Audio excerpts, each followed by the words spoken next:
Арманыстар, Кутмандуу Кушубак кечиңиздер менен бул иш күнүн кечи теледолбоору. Сиздер менен кечтин кезекчиси мен Эркин Нурбаев. Бүгүн биз адаттагыдай ушул мейман төрөбүздө бүгүнкү күндүн актуалдуу жаңылык майданындагы социалдык, гуманитардык, маданият, саясат жана коомдук турмуштун баардык тарабын камтыган окуяларды чордонго салып, керектүү эксперттер менен, талдоочулар менен, меймандар менен, ошол маалыматтын алып жүрүүчүлөрү менен тааныштырып, кезеңдеги суроолорду беребиз, ошол суроолорго жооп издейбиз. Адаттагыдай биз менен болуңуздар.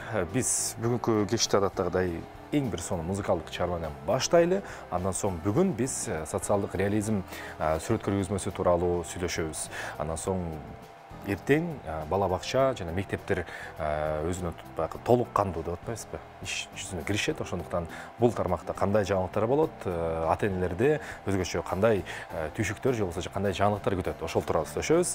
Бул жалпы тема болду. Азыр музыка, андан соң баштайбыз.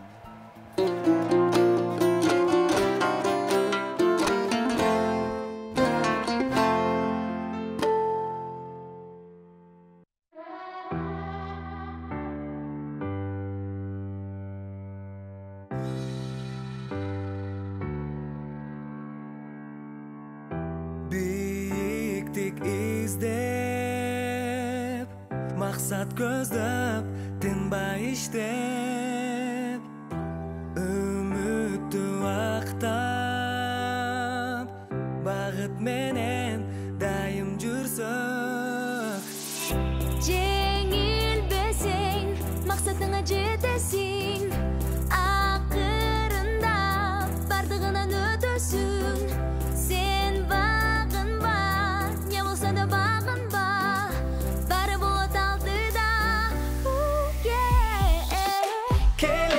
Bizden kolda, haydi gel karaba, umtulup açık jogo, aldığa kadamda, bardığı bizden kolda, başlasan taştaba, tartınbay maksat koyup, artındı karaba.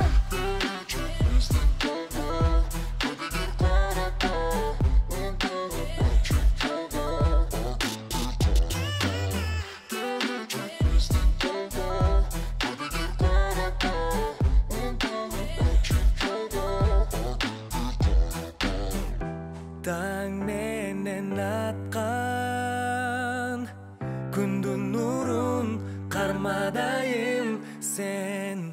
Su bolup akkan, o baktından kalbadayım, oh yeah. Senin gana kıyalının gücünden, kucak cayı, çarakalat bütünü.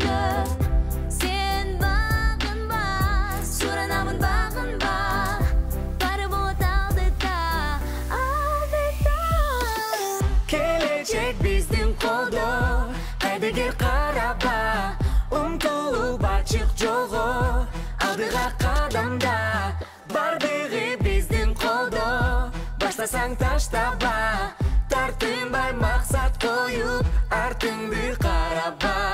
Gelecek bizden kolda, haydi gel karaba, umtulup açık jogo, aldığa kadamda.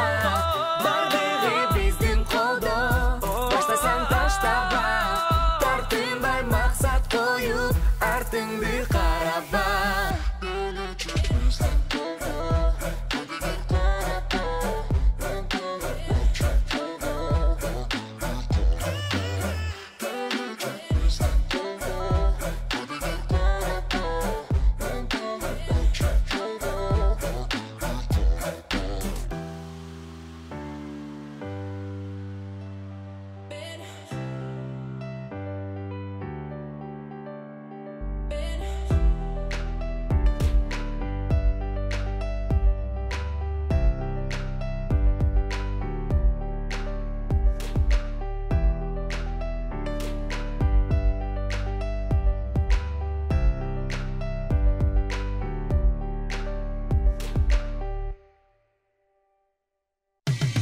Geçtin gezekçisi Erkin Nurbayev.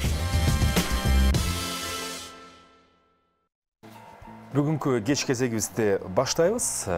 Кече жакында жалпы Кыргызстандын интернет айдыңында болуп көрбөгөндөй маалыматтык бороон чапкын болот да, ошолордун арасында сүрөт чыгармачылыгынан өзгөчө бир көзүбүзгө илинип, чындыгын абдан кызуу бир талкууга алынды. Бул Кыргыз Республикасынын эгемендүүлүгү алгандан кийин ушул күнгө дейре эл башына келген президенттердин сүрөтү жана ошол кайсы бир деңгээлде Атабейттин фонунда мына ушул сүрөттүн автору жана ушул сүрөт бир канча сүрөттөр менен биргеликте музейде, Кооператив музейинде экспозиция көрсөтүлгөн. Бүгүн мына чечилиптир. Башка жаңы выставкалар башталган экен. Ошол тууралуу бизге Сүрөтчүлөр союзунун төрагасы жана Кыргыз Республикасынын эл сүрөтчүсү Талайбек Усубалиев агабыз келген. Саламатсызбы? Саламатсыз. Дагы бир жолу ыраазычылык билдиребиз. Келгениңизге чоң рахмат. Мына жогоруда биз биринчи эле ушул көргөзмө тууралуу сөз кылып калдык. Эми бул көргөзмөнүн расмий аталышы новый социальный реализм деп аталган экен. Коомдогу болуп аткан ар бир ушул окуяларга, социалдык, өзгөчө социалдык окуяларга чыгармачылык айдыңдагы адамдар, сүрөтчүлөр, архитекторлор, киночулар, ырчылар, айтор ар дайым ошого рефлексия берип келет да, ошого мындай өзүнүн позициясын билдирет жана кайсы тарыхый өлкөмдү жана учурду карабай эле адам баласынын тарыхында сөзсүз түрдө бир тарыхый окуя кайсы бир сүрөт менен тыкыз байланыш кылат да. Бул сүрөт ошонун катарында пропаганданын деле күчүнө ээ. Ал эми сиздин жараткан сүрөт азыр мүмкүн болсо биздин кесиптештерге сураналы, биринчи сүрөттү көрсөтөлү, эсиңиздерге салалы, андан соң талкуубузду баштайлы. Мына ушул сиздер экранда көрүп жаткан сүрөт бул ушул Аскар Акаев, Курманбек Бакиев, Роза Тумбаева, Лазмек Атамбаев, Сооронбай Жээнбеков жана Садыр Жапаровдун элестери тартылган экен. Атабейт деп кийин баягы түшүндүрмөсү менен берилди. Ушул сүрөттүн жаралуу тарыхы жана кандай коомдо кандай ойдогу жылыштарды алып келди, ушул боюнча Талайбек агай сизге кайрылалы дароо. Бул сүрөттүн пайда болушу тарыхын тууралуу биринчи айтып берсеңиз. Эми мен кичине бир башын айта кетишим туура болот. Бул экинчи эмне үчүн социалдык реализм 2 деп аталган себеби биринчи социалдык реализмде 1 деп ачылган. Ага кезде баягы 1916 жылкы анан пандемия жөнүндө чагылдырганбыз да. Кайсы жыл болду эле ал? Бул тиги 2020 жылы болгон да. Мына 2021 жылы биз бул көргөзмөнү ачып атабыз. Эми бул ошо эгемендикке карата ушу 30 жылда биз эмнеге жетиштик, кандай жакшылуу нерсеге, кандай начар нерсе болду, ошол экени чагылдырганга аракет кылдык. Бул жерде Атабейттен тышкары ошо бизде ошо Баткенде болгон кобалаңды, анан жанагы олимпиаданы, биздин баатырларыбызды, анан мына эки биздин 6 президентти ошо мен тартып көргөзсүм. Мунун тарыхы мындай. Башында 5 болчу. Мен баштап атканда мурун эле оюмду барып, мындай менде дагы бир эскистерим бар да, 5 бар. Аны ошо көргөзмө койгон жокмун. Андан кийин баягы эл жанагы шайлоо менен өзүнүн оюн каршы чыгып, ушундай революция болуп кетип, анан жаңы президент келип калды. Ошондой мен форматты чоңоюп Садыр Нуркожоевичти коштум. Анан ушу көргөзмөгө койдук. Анан өзүңөр билгендей баягы азыркыга чейин талкуу болуп атат. Абдан кызуу. Абдан кызуу талкуу. Ошол талкуунун эң бирден бир баягы көзгө урунттуу нерсе ушул Жапаров мырзанын кошулуп калды деп атасыз. Демек бул тартылып аткан процесстин ичинде анан октябрь окуяларынан кийинки кошумчаңыз болду да. Ооба. Анан ушу көп эле берилсе керек бул суроо, бирок ушу биздин көрүүчүлөр үчүн атайын. Эмне үчүн Жапаров Садыр Нуркожоевич тикесинен карап турат деген. Эгерде көргөзмөдө эскизде карасаңар, кичинекей бир ишим бар. Ал жерде Садыр Нуркожоевич буларды карап коюп турганы бар да, Роза Исаковна ак кийимчен. Анан эми баягы мен сүрөтчү катары карап атам да, анан фон менен баягы сливаст этип, мындай композициясы мага жаккан жок да. Анан кайра изилдеп карасам, Роза Исаковна ошо бир кара кийген кийими бар экен да, берети менен. Ошо экини кийгиздим. Анан тиги Садыр Кожоевичти түз караттым. Эгер жакшылап карасаңар, ошо баары колдорумда бош турат, ылдый карап турат, Садыр Кожоевич колумда мыкчып, анан элди карап турат. Анткени азыр бул азыр бийликте албетте баягы өзү деле көп айтып атат, ошо мага убакыт бергиле, мен иштеп берейин деп атат. Ошону бергенге аракет кылдым да. Азыркы учурда ошол кишиге артылган жоопкерчиликти чагылган кезде азыр жоопкерчилик Садыр Нуркожоевичте да. Эми убакыт көргөзөт, биз болсо ар бир революция болгон сайын ишенип шайлайт экенбиз. Анан тилекке каршы кээ бир кезде баягы башкача болуп калат. Мен өз жеке оюмду айткам, дагы кайталап кетким келет. Мен мисалга 4-чү революцияны каалабайм. Бул менин картинамды кээбилер баягы эме деп айтып атышпайбы? Баягы аза күтүү дегенде ар кандай сөздөр болуп атат. Андай эмес, мен оюм бул тескеринче ынтымакка чакыруу, себеби дегенде булар баары биригип ушу Кыргызстан үчүн кызмат кылыш керек, себеби дегенде булар баары авторитеттүү, булардын таанышы дагы бар, баардык жагынан мисалга иштеп берсе болот Кыргызстан үчүн. Эгерде жанагы ошо картинанын фон жагын карасаңар, баягы мындай булут сыяктуу болуп Кыргызстандын картасы. Аны деле мен атайын ошондой кылдым, себеби деген кээбилер көрөт, кээбилер көрбөйт экен. Бирок ошого жооптуу, анткени өзүңөр билесиңер, көп өлкөлөр өзүнүн ушу мамлекеттик эчтекеси жок жүргөндөр бар. Биз шуну сактап калсак дегенде, тытышпай, урушпай Кыргызстан үчүн кызмат кылса деген тилек менен тартылган картина да. Агай, мына сиздин негизги ошол сүрөт эмне үчүн кызуу талкуу жаратты, себеп дегенде социалдык тармакка түшкөндөн кийин баягы элдин өзүнүн айтуу пикири бар да, эркиндиги бар да, ошондуктан дароо эле бул аза күтүү өңүтүнө өтүп кетти. Анан сиздин комментарийиңиз бир канча күндөн кийин чыкты, бул андай таризде тартылган эмес эле депчи. Бирок сиз сүрөтчү катары көрүүчүнүн ошол кайсы бир картинаны, сүрөттү өздүк орусча айтканда прочтение дейбиз го, ошого анын да укугу бар да көрүүчүнүнчү. Анан сиз мындай дароо опровержение кылып айттыңыз, жок андай мааниде эмес депчи. Ошол учурда кандай сезимдер жашап өттүңүз? Эмне үчүн опровержение кылдыңыз? Балким сиз художник катары каалаганда окуп бергиле десеңиз кандай болот эле дейм да? Эми негизи көбүнчө сүрөтчүлөр ошо картина жөнүндө айтышпайт. Мен деле азыр көп нерсени айткан жокмун. Бул картинанын сыры көп. Дагы көп нерсесин көрбөй атышат да. Бирок бара-бара аны окуйт болуш керек, себеби дегенде ушу 30 жылда болгон эмени чагылдырганга аракет кылдым да. Жеке эле 30 жыл эмес, андан ары эмне болот? Себеби кандай саясат жүргүзөбүз, экономиканы кандай көтөрөбүз, маданиятты кандай көтөрөбүз, ошол экини чагылдырганга аракет кылдым да. Ал болсо мындай бир өзүнчө скрытый болуп турат. Эми аны кичинеден жакшылап караса көрүнөт да. Мен үсүртөн айтып берип атам. Албетте мен мисалга Атабейт көзүңөр билесиңер, бул жылы эле 2 экс-президент менен Садыр Нуркожоевич барды. Мен бир гана болгон 3 президентти кошуп койдум да. Элдин эмне үчүн ар кандай ойлоп аткан себеби алар ойлоп атат, булар эч качан бирикпейт депчи. Мен ойлойм, мисалга Аскар Акаевичти келет деп эч ким ойлогон эмес. Мына келбедиби? Келди, кечирим сурады, мен да кызмат кылайын деп. Балким Бурунбек Салиевич да келет, тиги Алмаз Атамбаев да балким чыгат. Мен просто ойлогонум мындай да, ушулар баары биригип жана кайталап кетким келет да, чогуу ушу иштеп кызмат кылса экен. Себеби дегенде бизде башка жол жок. Эгерде дагы эле бирибизди жулмалап, тытып, жамандай берчү болсок, кичинекей мамлекетти биз жоготуп алабыз да. Аны кичинекей бала деле түшүнүп калды да.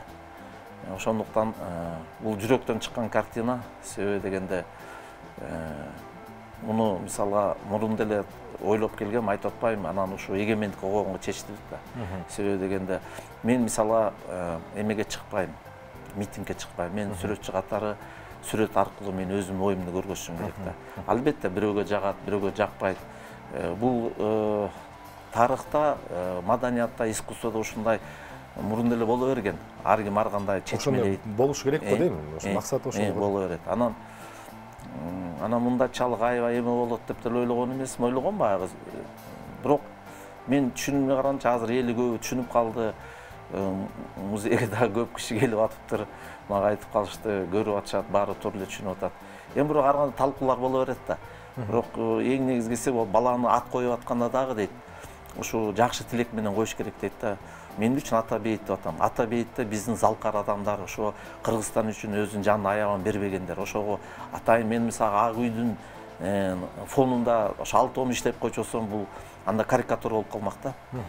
Ата бейитке булар дайыма барышат.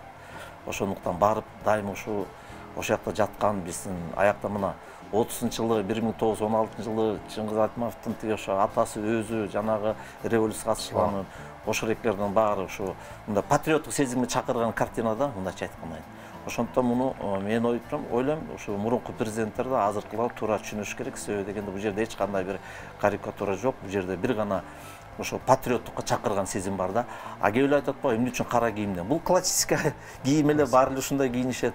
Эгер мисалы интернеттен карасаңар деле ошондой кийим менен булар барып атышат. Мен эчтеке кошкон жокмун. Кийимдер протокол боюнча ошондой эле болот. Ошондой эле. Эми жана силер айтып атпайсыңбы, эмне үчүн элди ошондой баягы аза күтүү дегендей. Балким ошондой жашоодо жашап атабыз балкимчи.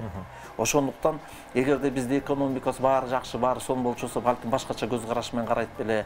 Мен картинамда балким башкача болор беле. Ошондуктан мен дагы мисалга атайын мындай тартайын деген жокмун да. Мен дагы ошондо Кудай ушундай тарттырып атат да меничи. Ооба, түшүнүп атабыз. Анан ушундай да. Ага, эми бул ушул сүрөттүн айланасына дагы бир аз кеп куралы.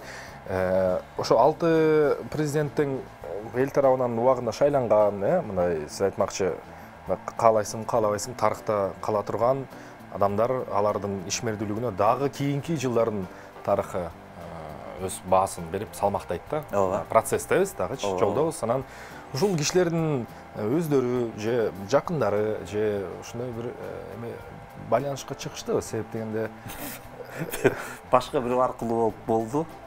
Кандай болду ошо окуя? Эми сыр болбосо. Тартпайлы койсо болмок дегенден, бирок мен айттым да. Мисалга эгерде мен мага мынтип айтышты да. Эми Бакиевди тартпайлы койбойсуңбу дегендер болушту да. Мен айттым, эми аны тартпай же болбосо мисалга азыркы президент тартпайлы койсун сөздөр болду. Мен айттым, эми бул искусствода бул жакпаган нерсе да.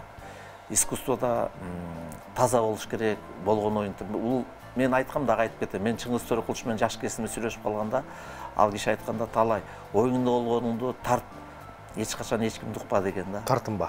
Тартынба. Анан мен болсо бул жерге баарына тегиз карап атам да, бөлбөй. Бул мага жагат, бул мага жакпайт деп. Албетте бул президент арасында деле мен кээ эле жактырганым, жактырбагандар бар, бирок деген мен бул жерден аны көргөзгөн жокмун. Баарын бирдей эле тарттым, баарын бирдей эле көргөздүм. Эл өзү тараза. Анан өзүңөр айткандай интернетте жазып атышат, көрүп атасыңар. Эң негизгиси ушу президент арасында эле окуп атат да, ушуга маани берип, ушу жана мен өйдө айткандай, ушу эл үчүн кызмат кылса деген эле тилек да. Байланышка эч ким чыккан жок. Түз чыккан жок. Түз чыккан. Бирөө кыйыр. Кыйыр мындай. Эми Кыргызстан кичинекей эле да, баарыбыз эле тууган болуп кетебиз да. Ушинтип анан мен айттым, эми бул искусство туура түшүнгөн эле искусствого мисалга билесиңер, башында ушу картинаны алып салыш деген имиштер болду да, алып салыш керек дегенде. Бирок туура түшүнүшүп, бул деп анан калтырып коюшту. Себеби деген алып койгондо анан актызычы болмок да. Ооба.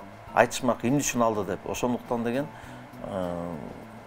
ошо калып калган жакшы болду да. Эми бул картинанын кийинки тарыхы кандай болот?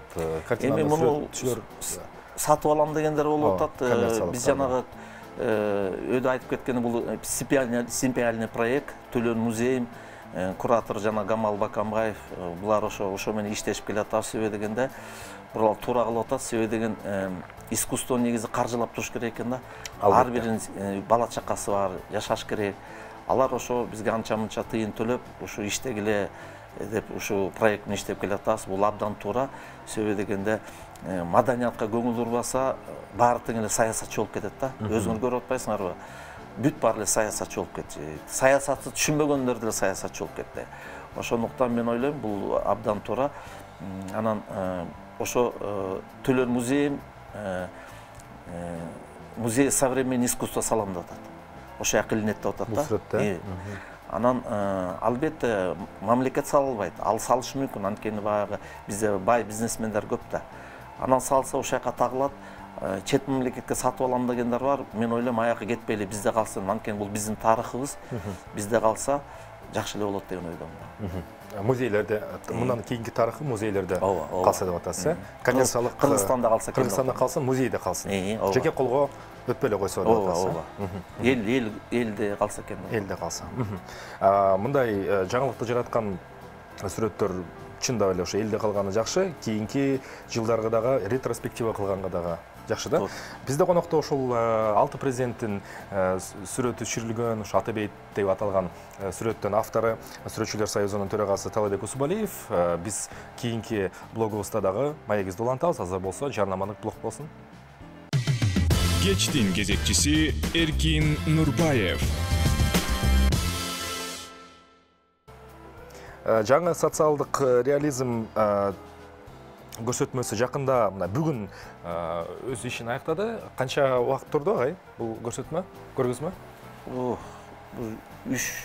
3-4 жума болуп калды. Бир айча туруптур. Анан бул жактан биз выставка актуальной живописи, это выставка о том, что волнует наше общество в данный момент. Вот это социальный реализм дейт. Эми биз биздин көрүүчүлөргө мен абдан ишенем. Биздин көрүүчүлөр саны аябай көп болбосо дагы мында ойлонгон, жана ой жүгүрткөн адамдарда ошол адамдар коомду алдыга көздөй локомотив сыяктуу сүрөйт. Ошондуктан сиздин оозуңуздан уккум келет, ошо социалдык реализм деген бүгүнкү күндөгү анын орду кандай, дегиле мындай биз кыргыздар коом катары чындыкка болгон талабыбыз бар болгон менен чындыкка жолукканда ушундай дүрбөп, ушундай бир реакция байкап атам да, муну реакционизмде деп койсо болот. Сиздин оюңуз кандай? Эми мындай да. Орта Азияны алсак, бул уникальный десек болот да. Себеби дегенде мага Казакстан, Өзбекстандан чалып атышпайбы?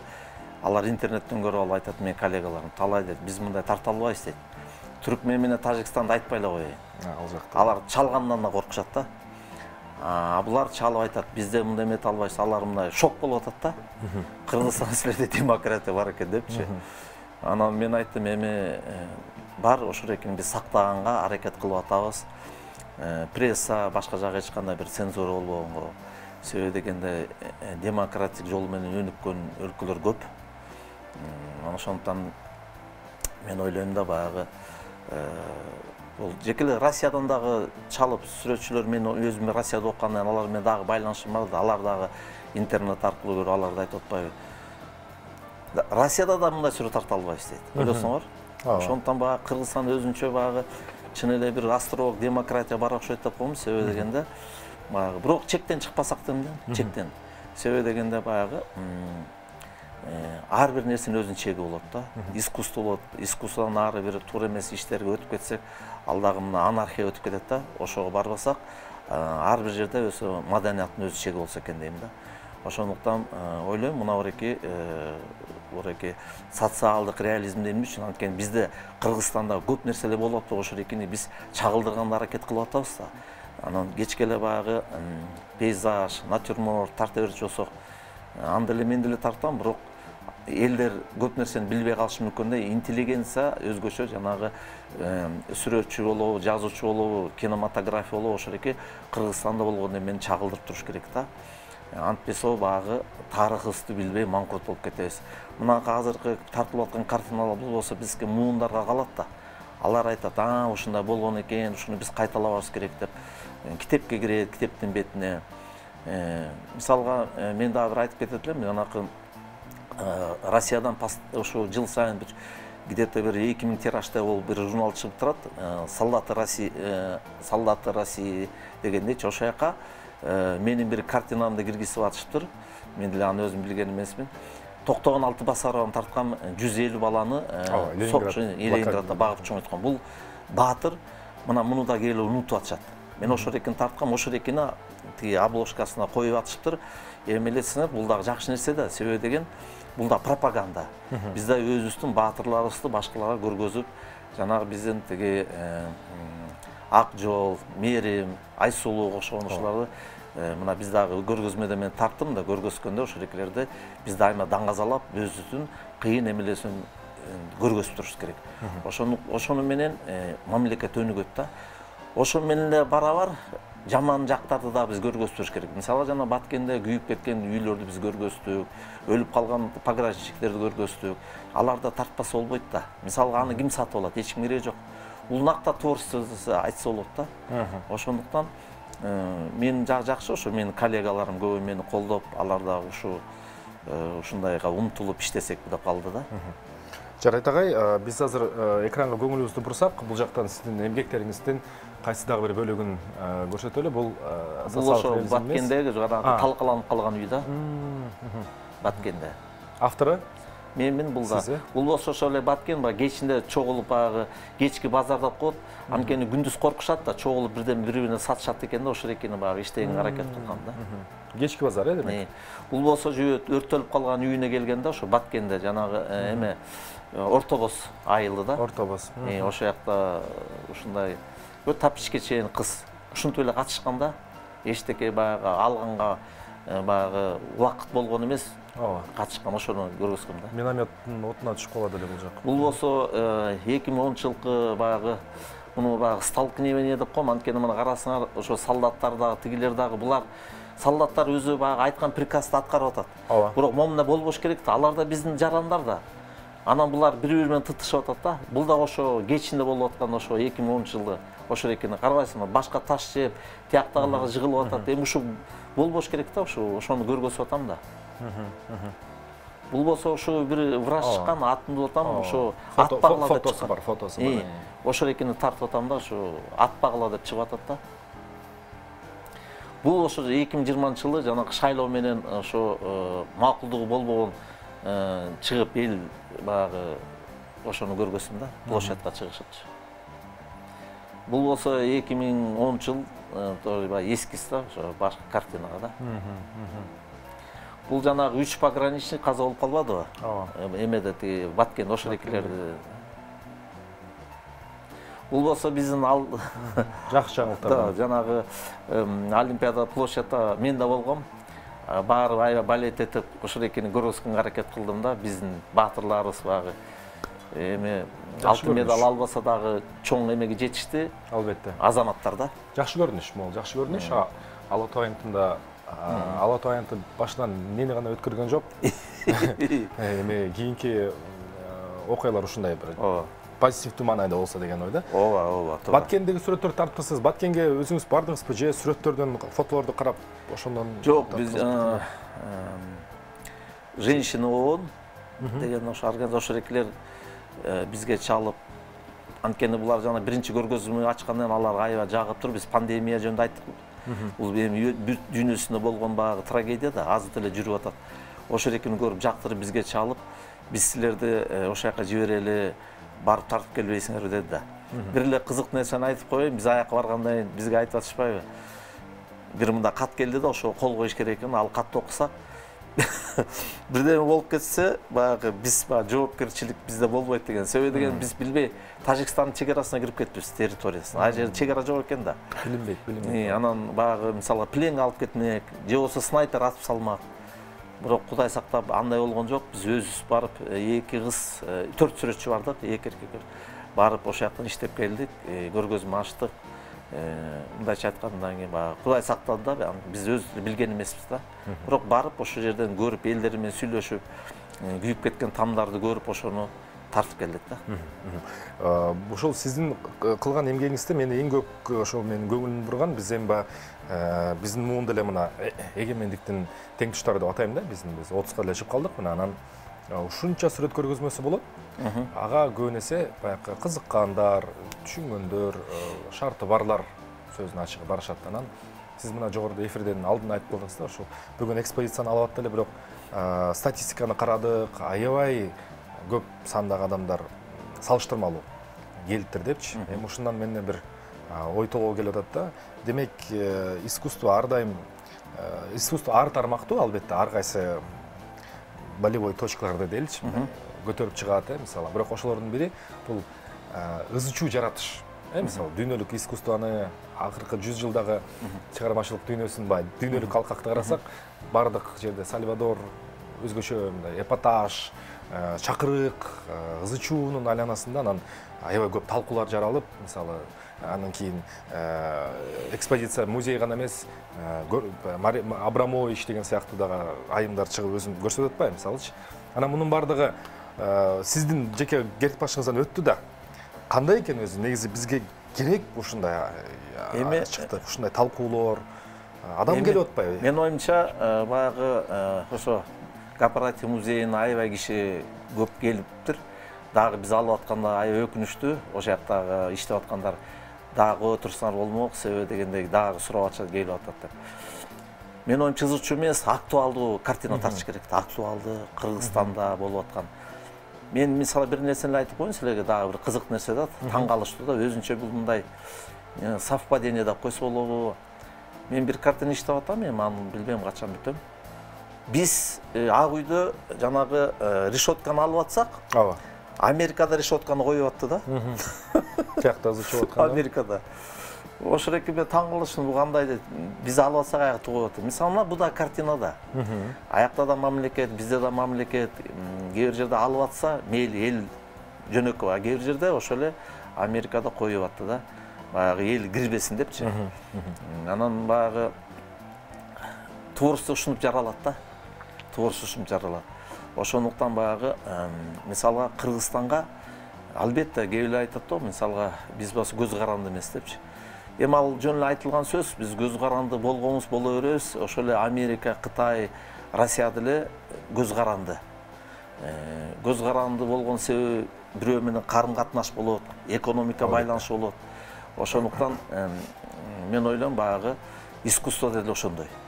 Биз ошо колдон келишинче ошо искусствобузду бул олимпиадага да болуп эле чет мамлекет алып чыгып көргөзсөк, жанагы Собби Криси деген аукциондордо биздин картиналарда баалуу болот да. Ошондо Кыргыздын жанагы киносу болобу, же болсо баягы картина болобу, аябай мындай деңгээли өсөт да. Ошондуктан актуалдуу, дагы айтып коеюн, ызычуу эмес, актуалдуу теманы иштеш керек да. Калп айтпаш керек, болгонду иштеш керек. Албетте баягы өзүңдүн какой-то бир творчествоңду кошсоң болот да.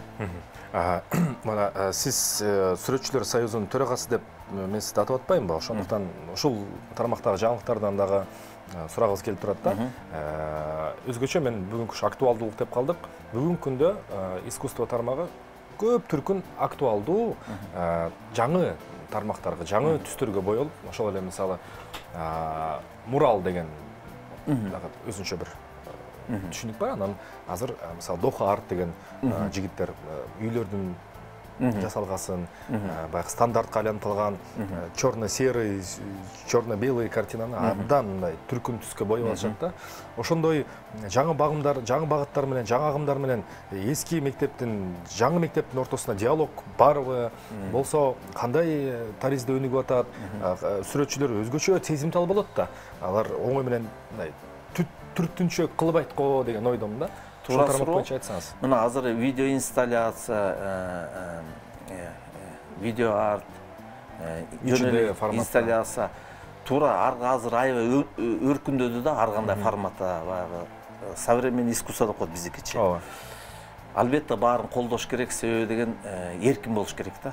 Бирок дагы белгилеп кетиштүү, чектен чыкпашыбыз керек да.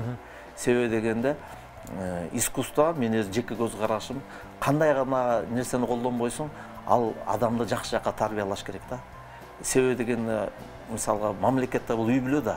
Үй бүлөдө да сиз искусство кылып бирдеме кылып бирдеме жасабасаңар, бир жакшы нерсе жасап тарбиялашыңыз керек балаңызга, кызыңызга. А эгер бир жаман нерсе, бир уят бирдемени кылсаңар, ошо потом бумеранг болуп келет да. Ошондой болбош үчүн мен ойлойм да, чектен чыкпашыбыз керек. Албетте баарын колдош керек. Бизде союзда баары ар кандай иштешет. Бизде эч кандай чектөө жок. Бизде көргөзмөдө ар кандай нерсени коюшат. Аны мына көргөзмөдө көрсөңөр болот да. Мына биз болсо 5 ноябрда ошо 30 жылдыкка карата көргөзмө ачабыз. Бүт республикадан келет, ошону көрсөңөр болот. Бүт кандай иштелген баарын коебуз биз. Ценз жок. Жок. Биз деген эң жанагындай жактары бар. Мисалга деген бир провокационный бир каргандай болчосо, баягы бир когалаңга алып келип, бир туура эмес эме алып келген болчосо, биз ошону койгонго аракет кылып, себеби деген кээбилер атайын ошону жасайт экен да. Себеби дегенде мындайча айтканда мына меселе пример алып келейин, жанагы Европада жанагы Мухаммед пайгамбарды жылаңыш Шарли Эбдо. Мына ушундой провокационный нерсе болбош керек, себеби дегенде эми канча адам ошого сыйынышат, аларды дагы мындай сыйлаш керек да. Элестетсеңиз, бул жерде бир мусулман Христосту жылаңыш кылып тартып койсо, чоң провокация болот. Керек болсо мамлекетти изоляцияга алып коюшу мүмкүн да. Эме санкция киргизипчи, ошондон абайлаш керек да. Бул өзү сүрөт искусствосу абдан чоң күчкө ээ. Тамаша эмес, бул деген жанагы согуш убагында андан кийин деле жанагы Америка менен мондай союз учурунда мондай тириштип турганда Кукрыниксы деген сүрөтчүлөр болгон. Америкага аябай карикатураны тартчу да. Ошо Америкадагылар буларды ошо сүрөтчүлөрдү кандайдыр бир жок кылганга аракет кылчу да. Ошондой мунун күчү аябай чоң. Маданияттын эгер туура колдонсо күчү аябай күчтүү. Согуш убагында баягы ырчыларды согушка алып барыш, алар ырдап кыргыздарда билесиңер манас айтып жанагы дух берип турчу да. Ошондой эле мисалы картиналар туура тартылса дух берет да. Кандай ойлойсуз? Мына сиз менен сүрөтчү катары бир эметейин да, ушул картинанын сүрөт искусствосунун тамыры барып, адам баласынын жаралуу тарыхынан такалат. Ташка чегилген сүрөттөр бар, символика. Ушул күнгө чейин техникалар өзгөрдү, тармактар көбөйдү, бирок ошенткен менен сүрөт менен чыкса да болот, ойготсо да болот, дух берсе болот, духту сындырса да болот да. Эми ушул мааниде алганда бүгүнкү жаңы муундагы кыргыз сүрөтчүлөрү сиздин баамыңызда кандай багытта, кандай эркиндиктердин багыты менен жөнөсө болот, кандай издесе болот өздөрү? Биздин сүрөтчүлөр таланттуу десем жаңылышпайм. Таланттуу болгон үчүн ошон үчүн Кытайга чакырышат, Казакстанга, Россияга чакырышат, төлөп беришет. Бирок баягы картинасын алышат, анткени биздикилер баягы самолетко, гостиницага төлөнгө шарты жок. Мисалга өзгөчө кытайлыктарды алдай албайсың. Аларды сен укмуш сүрөт көргөзсөң дагычы жактырбасалар чакырбайт. Алар жактырган үчүн чакырат. Ошондуктан Кытай эмне үчүн өнүгүп атат? Булар деген жалаң кыйын специалисттер чакырып, жанагы бүт ошо завод бирден-бирден салдырып, сүрөтчүлөр чакырып. Ошондуктан мен айтам, биздин бир гана ошо айтып кетиши, ошо мамлекет көбүрөөк көңүл буруш керек да маданиятка, каржылап да. Себеби дегенде баягы мен жана айтканда Европадан ошо бир выставка ачып берсе, каржылап, себеби антпечи болсо бизге барыш кыйын болуп атат да. Чыңгыз Төрөкулович мага айткан бир сөзү бар, бизде кыйын жазуучулар көп дейт, бирок алар ошо англисче, немисче чыгара алышпайт экен да. Орусча да чыгара алышпайт да. Анан ошондон баягы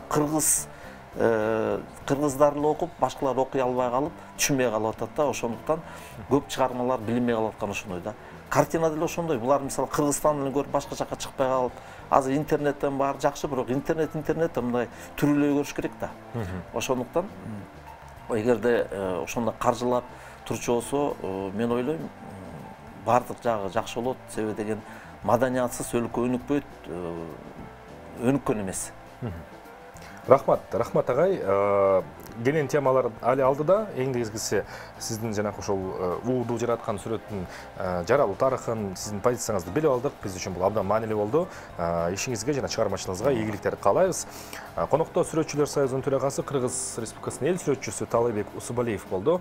Биз эфирди мындан ары жалгаштырабыз. Кандай багытта десеңиздер, ушул биздеги аң сезимибиз, ой толгообуз, муну воображение, мен муну кыргызча ой толгоо деп атайт элем. Бул кандай иштейт? Анын иштөө механизмдери кандай? Каяктан жаралат дагы, кандай пайда болот, кандай ыкмалар менен ортого келип чыгат деген суроого биздин кийинки сюжет болсун. Эфирде улантабыз.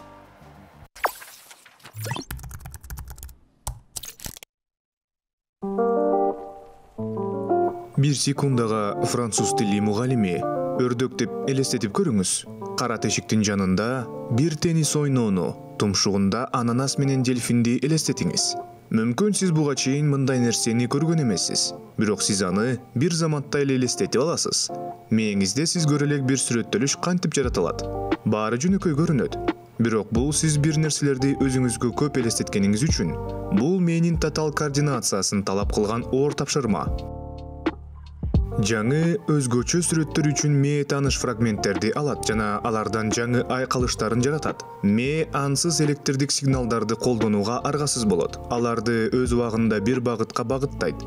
Бир нерсени карасаңыз, мээ кыртышынын арткы бөлүгүндө миңдеген нейрондор активдештирилет. Бул нейрондор буюмдун ар кандай касиеттерин тикенектүү, жемиштүү, күрөң, жашыл, сары деп аны шифрлейт. Синхрондуу активация нейрон түйүндөрүнүн ортосундагы байланышты чыңдайт жана нейрон ансамблдерин түзөт.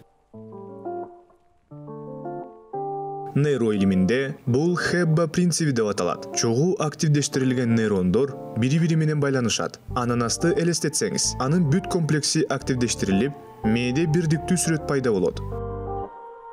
Дельфиндер башка нейрон комплекси менен кодтолгон. Сиз көргөн бардык нерселер ага ылайыктуу нейрон топтому менен кодтолгон жана нейрондор бир эле мезгилде активдештирилүү менен чогуу байланышат.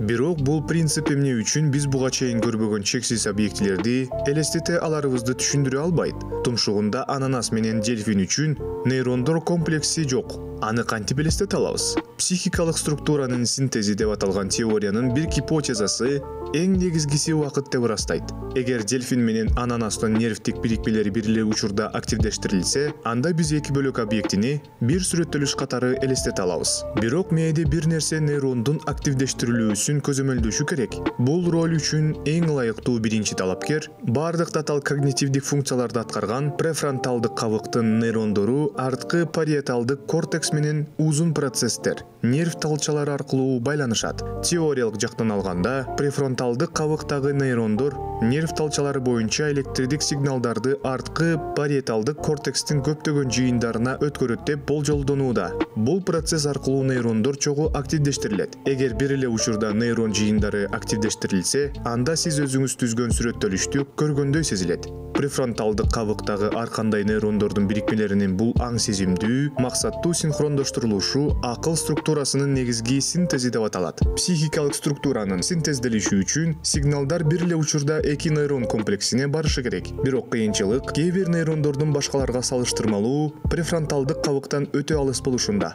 Эгерде сигналдар эки жипчеде бирдей жыштыкта жүрсө, анда алар чогуу болушпайт. Байланыштардын узактыгын жөнгө салуу мүмкүн эмес. Бирок сиздин мээңиз айрыкча бала кезде өнүгүүсүндө анын өткөрүү ылдамдыгын өзгөртө алат. Нерв талчалары миелин деп аталган майлуу кабык менен капталган. Миелин изоляциялоочу материал катары кызмат кылат жана электрдик сигналдарды нерв талчасы боюнча өткөрүү ылдамдыгын жогорулатат. Айрым нерв талчаларында 100 катмарга чейин миелин бар. Кээ бирлеринде бир нече гана. Миелин катмары жоонураак болгон жипчелер бул катмар жука болгондорго караганда 100 эсе же андан тезирээк сигналдарды өткөрө алышат. Айрым окумуштуулар миелин катмарынын калыңдыгындагы айырмачылык мээдеги транзиттик убакытты жана натыйжада акыл структурасын синтездөө мүмкүнчүлүгүн түшүндүрөт деп эсептешет. Миелин кабыгынын пайда болушу бала кезде болот. Андыктан кичинекей кезибизден эле биздин эң жаркын элестетүүлөрүбүз мээнин пайда болуу процесси менен байланыштуу болушу мүмкүн. Жана анын туташтыргычтары миелин кабыгына кылдат оролгон.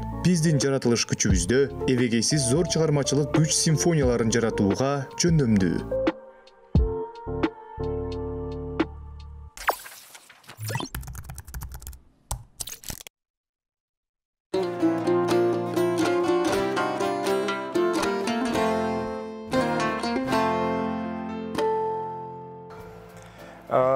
Эфирде уланталы, урматтуу ата энелерди мен азыр өзгөчө чакырат элем. Экрандарга жакыныраак келиңиздер. Себеп дегенде быйыл окуу жылы 15 сентябрга деп ушул чечим кабыл алынган. Ошол боюнча бизде Бишкек шаардык мэриясынын билим берүү башкармалыгынын баш кадиси Жайнагүл Сапалова бүгүн бизде мейманда. Бишкек шаарда жашаган, турган жана катталган жана балдарын мектепке жөнөтүп турган ата энелер үчүн bir маалымат иретинде маалымдоо интервьюсун алалы. Жайнагүл айым, куш келипсиз бизге, рахмат. Убактыңызды тап келип бергениңизге. Биринчиден, эртеңки күн боюнча айтып берсеңиздер, кандай даярдыктар жүрүп атат, бардык мектептер өз эшигин ачып, толук кандуу ошо пандемиядан кийин балдарды кабыл алууга даярбы? Бул тармак боюнча кандай даярдыктар болуп атат? Эртең ата-энелер эмне күтөт? Саламатсызбы, саламатсыздарбы, жалпы көрөрмандар. Бул биз үчүн да жакшы кабар болуп турат. Биз үчүн, ата-энелер үчүн, окуучулар үчүн, бардыгы үчүн эле бул сүйүнүчтүү, кубанычтуу кабар болуп атат. Биз уже 1,5 жылдан бери онлайн окууга өтүп, балдардагы билим сапаты жагынан бир аз артта калып бара жаткан учурда бул аябай жакшы нерсе болгон турат. Эртең Кудай буйрса окуу жылы 21-22 окуу жылы башталат. Бишкек шаарында жалпысынан 97 билим берүү уюму бар. Ошол 97 билим берүү уюмунун бүт бардыгында окуу күнү 15 сентябрдан башталсын деген министрлер кабинетинен чыккан буйрук бар болчу. Ошонун негизинде билим берүү жана илим министрлигинин дагы 13 августундагы буйругунун негизинде Бишкек шаарында мына окуу жылы 15 сентябрдан башталат деп күтүп атабыз азыркы учурда. Бул боюнча бардык класстар 1-класстан 11 класска чейин бардык класс эртең мектеп босогосун атташат. Мунун алдында дагы бир коркунуч болуп атат. Бизде баягыдай линейка болобу, сабак кандай башталат деген сыяктуу суроолор көп болуп атат. Бизде дагы буга бизде мындай чечим болду. Бул эшикте ачык асман алдында линейканы өткөрө берүүгө бизге уруксат берилди мектептерге. Эгерде аба ырайы бузулуп калган учурда мектептин чоң залында өткөрсө болот, болбосо ачык асманда, таза абада өткөрүүгө уруксат берилди. Муну 1-класстар өзгөчө абдан күтүшкөн линейканын болушун. Эртең ошентип Кудай буйрса башталат. Анан кийин бул албетте ушул пандемия шартына байланыштуу бизде абдан санитардык нормаларды сактоо менен баштоо бул бардык мектептерге эскертилди. Бардык мектеп жетекчилерине, администрацияларына баарына жыйындар өткөрүлүп, буларга кошумча бардык маалыматтар берилди. Мында санитардык норма эң биринчиден эле мектепке кире бериштеги дезинфекциялык каражатка чыланган бут сүргүчтөр, мына ушуну менен өтүү, андан кийин фильтрден өтүү, ар бир окуучунун мектепке ар бир кирген кызматкердин температурасын текшерүү. Эгерде анда кандайдыр бир симптом болсо, температурасы көтөрүлүп турса, же абалын жакшы сезбесе, ал мектепке кирүүгө уруксат берилбейт. Мугалимдер, мектептеги бардык эле кызматкерлер бүт бардыгы жумушчулардан баштап бардыгы санитардык китепчелери бар, бардыгы мед кароодон өтүшкөн. Бардык мектеп азыр бүт бардык дезинфекциялык каражаттар менен каржыланып күтүп жатат азыр эртеңки күндү. Эртең ушундай режимде сабак башталат. Бардык класстар үчүн. Бардык класстар үчүн башталат. Ошондой эле бул маска менен келүү дагы талап кылынат. Талап кылынат, Талап кылынат маска менен келүү. Антпесек, эми бул маска менен да балдар үчүн кыйын болуп кетет, бирок биз такыр уруксат берип койгон учурда анда мүмкүн дагы оорунун башталып кетүү коркунучу бар да. Биз ошонун алдын алуу үчүн маскалык режимди дагы деле кармап турабыз. Ошондой эле класстарда дагы кабинеттерде, кабинет жетишкен, мүмкүнчүлүгү бар мектептерде класста бир класста отуруу же болбосо кабинеттик системада режимди да кармайлы деп жатабыз. Мүмкүнчүлүгү барлар, адам санына карай окуучу санына. Мүмкүнчүлүгү барлар кабинеттин жетиштүүлүгү, адам санына, класстын санына карата бир кабинетте бир класс отуруп окушат. Класстан класска көчүп окуу эмес, мугалимдер ар бир сабакта барып сабак беришет, мугалимдер көчөт, а окуучулар баягыдай кабинеттик системада кабинеттен кабинетке көчүү деген болбойт. Мүмкүнчүлүккө жараша да. Мына ушундай. Анан эми Бишкек шаарында абдан балдардын көптүгү, мектептеги окуучулардын көптүгү бул Бишкек шаарында өзүңүздөр билесиздер, аябай чоң көйгөй. Мына ушул себептен баягы тиги аралыкты сактоо деген бизде мүмкүн эмес болуп жатат. Бирок ошого карабастан биз баардык аракеттерди жумшап атабыз. Ата-энелер сүйүнүп атышат. Ата-энелер сүйүнүп атышат. Чарчашты. Ата-энелер да эмес, ата-энелер эле эмес, баардык мугалимдер дагы сүйүнүп жатышат. Мугалимдерге деле ушул учурда абдан кыйынчылык туудурду да. Балдар менен баары бир түз байланышта, кайтарым байланышта, суроо жооп менен балдарга түшүндүрүү, балдарга сабак өтүү бир топ эле жеңилдик болот. Жандуу сабак өтүш керек. Жандуу сабак өтүү. Бирок ошо менен катар мына билим берүү системасы жалпы дүйнөлүк ушул пандемия жана постпандемиялык акыбалга азыр анализ жасап жатышат да. Бир гана Кыргызстан эмес, баардык билим берүү тармагы, жогорку окуу жай, мектепке чейинки окуу жайдар жана ошо сабактардагы конференциялар баардыгы онлайн форматка өттү да. Демек, 1,5 жыл ичинде адам баласы, бүгүнкү адам баласы жаңы технологиянын тилин үйрөнгөнгө далаат кылды, аракет кылды. Менин оюмча көптөгөн мугалимдер үчүн дагы бир жаңы тажрыйба болду да. Эми ошол тажрыйбаны улантып кетүү жана ошол тажрыйбанын негизинде балдарга дистанттык эмес, онлайн эле сабак берүүдө, бирок жаңы программалар каралдыбы, же болбосо окуу программасына бир ошондон кийинки тажрыйбанын негизинде жаңылыктар киргизилдиби деген суроону бергим келет да. Туура суроо берип атасыз. Бул негизи ушу бизде айтпадыкпы, негизи эле бүткүл дүйнөдө 3 чоң толкунду басып өттүк. Былтыркы июлдагы, андан кийин октябрда, быйылкы июль айындагы ушул 3 толкун болгон учурда мугалимдерде да, балдарда дагы оорулар күчөп ушинтип аткан учурда балдар менен жанагындай онлайн сабактарды өтүүгө туура келди. Мына ушул учурда мугалимдер үчүн бир жакшы эмеси жагы ушу сиз айткандай жаңы технологиялар менен компьютерлештирүү деген бул бизде аябай санариптештирүү деп атпайсызбы? Санариптештирүү, биз үчүн, мугалимдер үчүн бул баардык эле мугалимдер пайдаланчу эмес.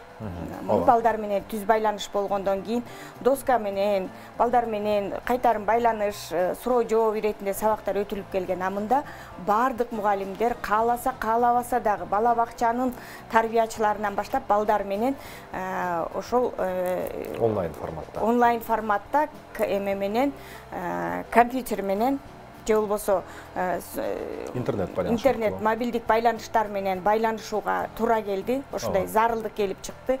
Мында жаш мугалимден баштап улуу муундагы мугалимдерге чейин мына ушул жагын үйрөтүүгө, окутууга туура келди. Бизде бул жагынан дагы чоң курстар, окуулар жүрүп жатты мугалимдерди үйрөтүү үчүн. Мугалимдерге баардык сабакка шарт түзүп берүү үчүн санариптик технологиялар менен жабдууга туура келди. Мына ушунун баарысы мектеп үчүн дагы жакшы шарттар түзүлдү. Муну улантып кетүү, муну токтотпоо, ар бир сабакты ушундай дагы деле ушундай технологиялардын ушундай каражаттар менен сабак өтүү бизде каралып жатат. Дагы эми бул слайд жазап сабак өтүү, ар түрдүү интернет булактарынан алынган жакшы маалыматтар менен көрсөтмө курал катары сабак өтүү дагы балдар үчүн дагы бул пайдалуураак болот экенин ар бир мугалим түшүнүп калышты. Жана ушул багытта демек билим берүү министрлиги негизги багытты чийип берет да, ошол боюнча жол көрсөтмөсүн дегендей. Демек бул санариптештирүү иштер жүрөт жана жүрүшөт. Ооба, дагы улантып кетебиз деген чоң максаттарыбыз бар. Айтайын дегеним замандын эң чоң талабы ошол болуп атат да. Ооба, туура айтасыз. Жекем себеп дегенде биз окудук, сиз окудуңуз, биздин балдарыбыз окуп атпайбы азыр көрүп атабыз да. Ушул нерсе менен президентибиз дагы планшет менен окуп атпайбы тексттердичи? Ошон үчүн бул да бир болсо чоң багыт да. Анан эми мектепке чейинки билим берүү тармагын козгой кетелик. Бул башкача айтканда ошо бала бакча тармагында. Ал жакта дагы таңкыстык бар. Мен сизге жана сөз бергенде эч кандай маселени ортого салгым келбейт. Болгону ошол багытта эртең бала бакчалар тагдыры кандай болот, ал жактагы сандар кандай болот, ал жактын шарттары кандай болот? Ошо боюнча айтып кетсеңиз. Бала бакчаларда бизде Бишкек шаарында 89 мектепке чейинки билим берүү уюму бар. Бул мектепке чейинки билим берүү уюму дагы деле ошондой мектептен дагы көбүрөөк көйгөй ушуларда жаралат. Бала бакчага кире албай аткан, кезекте турган окуучулар, балдар канча, тарбиялануучу балдарчы. А мектепте айла жок, баары бир кандай эме болсо дагы 40тан 50дөн бала кылып дагы алып атабыз, бирок алардын саны 97, а булардыкы 89. Балдар аябай көп болуп атат. Бала бакчага кире албай жүрүп эле ошону менен мектепке кеткен балдар, жашы жетип калган балдар болуп атат. Ушул боюнча бизде ошол бала бакчанын негизи сыйымдуулугу, долбоорлук сыйымдуулугу, проектный мощность дейбизби? Бизде 14625 болсо,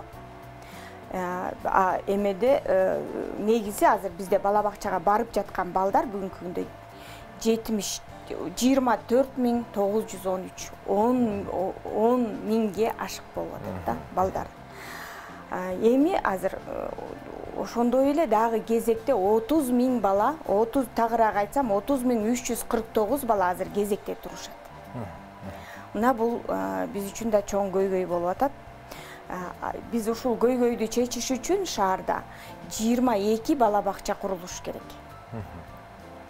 22, мына быйылкы жыл эле бир нече бала бакчалар мурун менчикке өтүп кеткен, сатылып кеткен бала бакчалар кайра кайтарылып, кайра ишке кирип атат. Быйылкы 20-21 окуу жылында эле 3 бала бакча ошондой болуп кайра кайтарылып берилди. Бул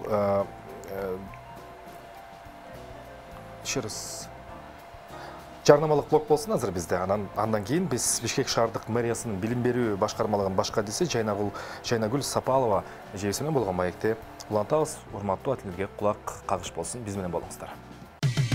Кечтин кезекчиси Эркин Нурбаев. Дагы ошол урматтуу сүйүктүү ата энелер, ата апалар, чоң эне, чоң аталар, урматтуу окуучулар, бизди көрүп аткан болсоңор, эртең окуу жылы башталат. Быйыл 2 жумага жылдырылды. Өлкө боюнча 100 миң деген, Бишкек шаары боюнча дагы 1000 деген окуучулар мектеп босогосун атташат жана ошол билим гранитинин байкы кудугун казышат дейли. Биз де конокто ошол Бишкек шаардык мэриясынын билим берүү башкармалыгынын башкардысы Жайнагүл Сапалова эжебиз менен сүйлөшүп атабыз. Жайнагүл эже, айтсаңыз, эми бул дагы кийинки шарттар боюнча сөйлөшөр, бул ковид боюнча ошо прививка эмдөө маселеси турат ортодо. Мектепке чейинки окуу жайларда жана мектеп окуу жайларында ошол маселе кандай каралдыган, нормалары, шарттары кандай, айтып берсеңиз. Негизи группа риск деп коет го. Группа рискте ушул врачтар, дарыгерлер, андан кийинки эле мугалимдер турат экен да. Мына ушун үчүн дагы мамлекет мугалимдердин балдарга коркунуч туудуруп койбос үчүн мугалимдердин вакцинация өтүшүн талап кылып жатат. Бул дагы туура нерсе. Кээ бир жарандар ушундай туура эмес кабыл алып атышпайбы? Бул өзүнүн каалоосу менен болуш керек депчи. Бул өзүнүн каалоосу менен болуш керек, албетте. Кыйнаган жокпуз. Ар кимдин өзүнүн каалоосу. Бирок ошол эле учурда биз коомчулук менен иштеп атабыз. Бир Шведия иштеп аткан же бир эме станокто турган адам ал өзүнүн гана жеке ордунда иштейт. А биз канчалаган балдар үчүн жооптубуз, канчалаган балдарга 45 мүнөт сабак өтөбүз. Мына ушул учурда бул өзү коронавирус, бул аба менен, дем алуу менен, жөтөл менен, түшкүрүү менен, аба аркылуу өткөн оору экен да. Анан биз ошону менен канча биздин көзүбүздү карап турган канча келечек муундарга жогузуп коюу коркунучу бар экен да. Мына ошон үчүн 70%га мугалимдердин вакцинациядан өтүшү талап кылынып атат да. Мүмкүнчүлүгү барлар, ден соолугу жагынан ошол вакцинация алууга мүмкүндүгү бар мугалимдерди биз ошондой сунуштарды берип атабыз. Аларга ошондой түшүндүрүү иштерин жүргүзүп атабыз. Бул дагы балдар үчүн коопсуз болот экендигин мугалимдер билиш керек да.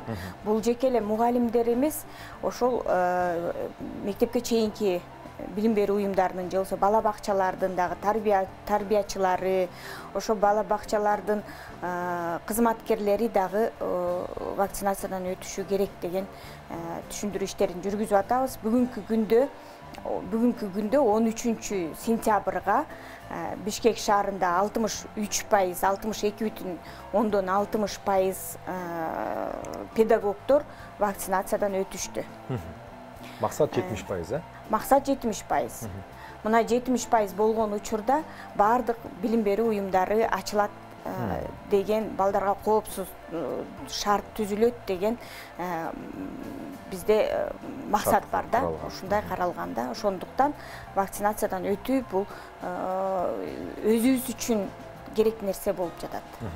Жана Гүлш, мен сизден эми кайрадан мына вакцинация шарттарын түшүнүп алдык. Эртең окуулар ачылат экен.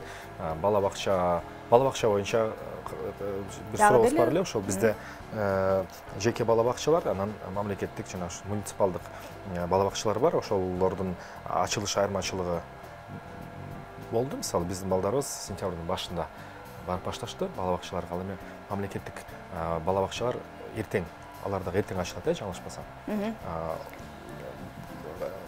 Кандай алгоритм менен ушундай болуп калды? Эртерээк ачса болот беле же мындан ошо бала бакчаларга каралган шарттар кандай болуп атат? Ошо ковид жана коопсуздук боюнча. Бул март айларынан баштап мектептер дагы, бала бакчалар дагы алгоритм менен иштей башташкан. Мектептерде 1-4-5, 9-11 эми мектепке жаңы көнүп жаткан балдар жана мектепти бүтүп кетүүчү балдар. Ал эми бала бакчада болсо 10 гана баладан кабыл алуу, ал бир эми атасы жок, женеси жок, башка иштебесе, үйүндө киши болбосо, ал үйдү багуу мүмкүнчүлүгү жок балдарды кабыл алып, ошо көп эмес балдардан 10 баладан турган алгоритм менен ар бир группада ушундай иштөө механизми каралып кирген. Ал эми сиз айтып аткан менчик бала бакчаларда бул аларга мүмкүнчүлүк бар, аларды коргоп калууга, анткени аларда балдардын саны аз. Бир группада биз сыяктуу мисалы 10-дон 15тен бала бар аларда. А бизде андай болбой жатат. Буга чейин эле көйгөй болуп, сиз баардык билбеген киши жок.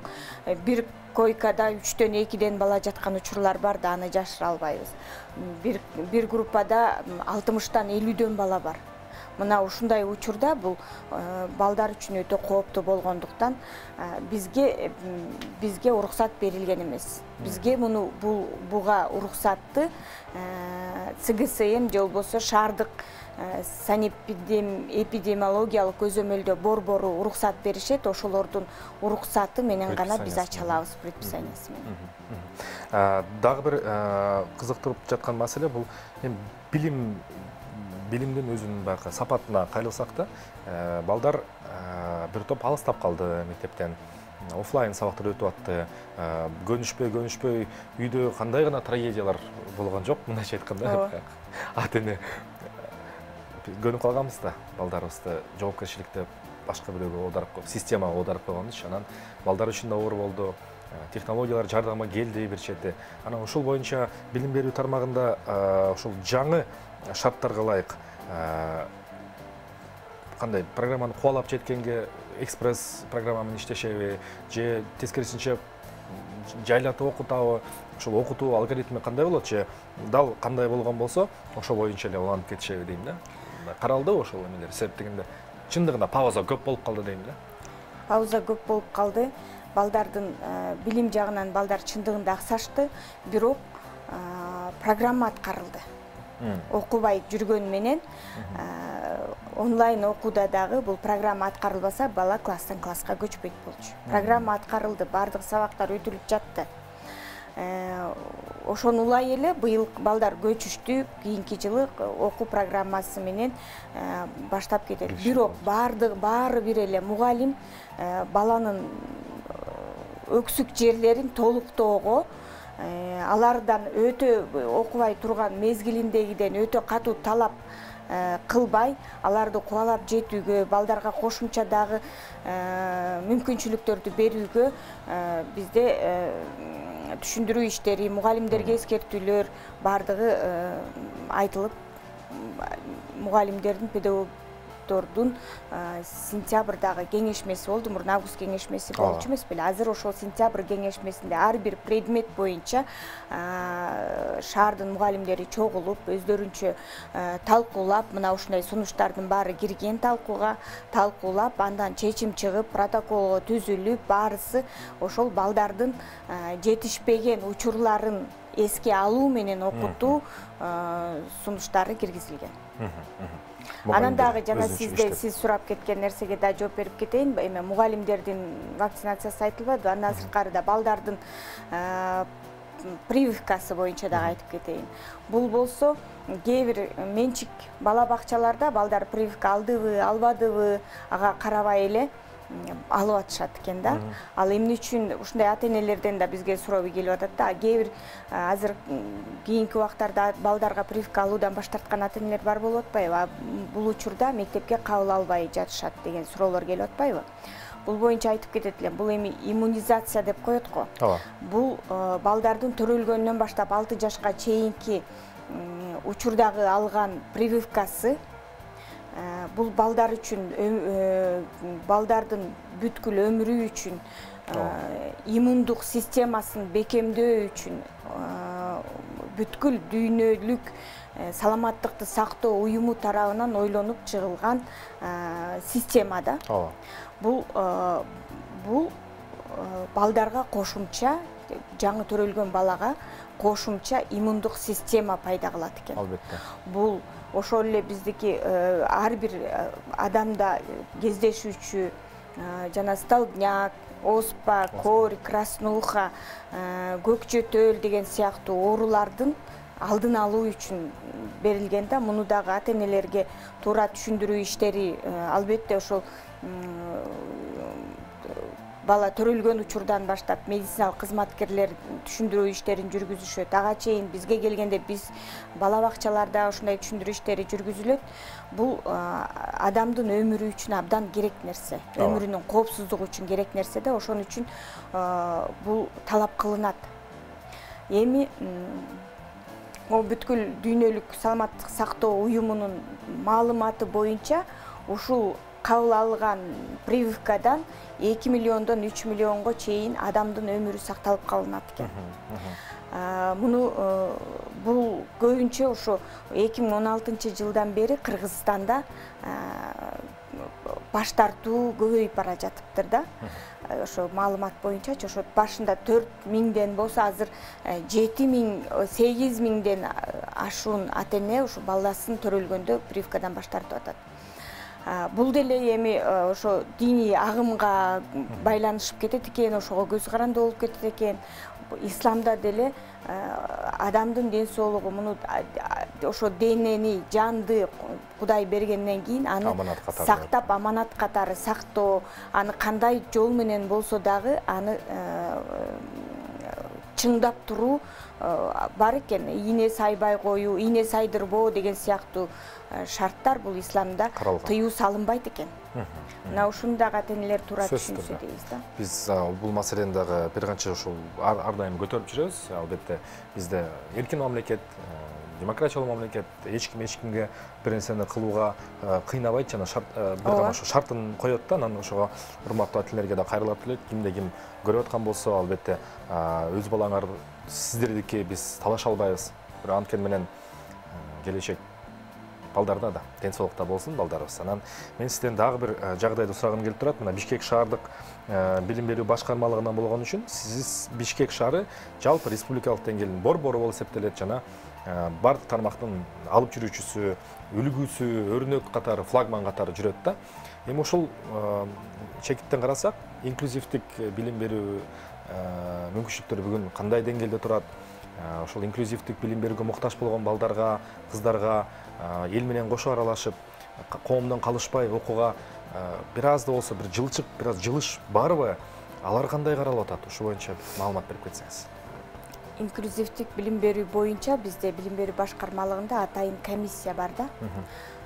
Бул комиссияда ушундай бир аз ден соолугу боюнча чектелген балдар үчүн бардык шарттар түзүлгөн билим берүү уюмдары, ошол эле мектепке чейинки билим берүү уюму атайын жалпы билим берүү уюму бар да.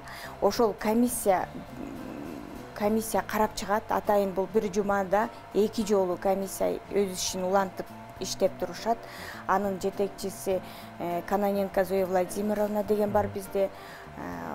Бул жерде комиссияда дагы бардык ошол медициналык кызматкерлер, психологдор жана башка билим берүү кызматкерлери кирген, күчтүү тажрыйбалуу кызматкерлер кирген чоң комиссия. Бул комиссияга баланын бардык ден соолугу боюнча бардык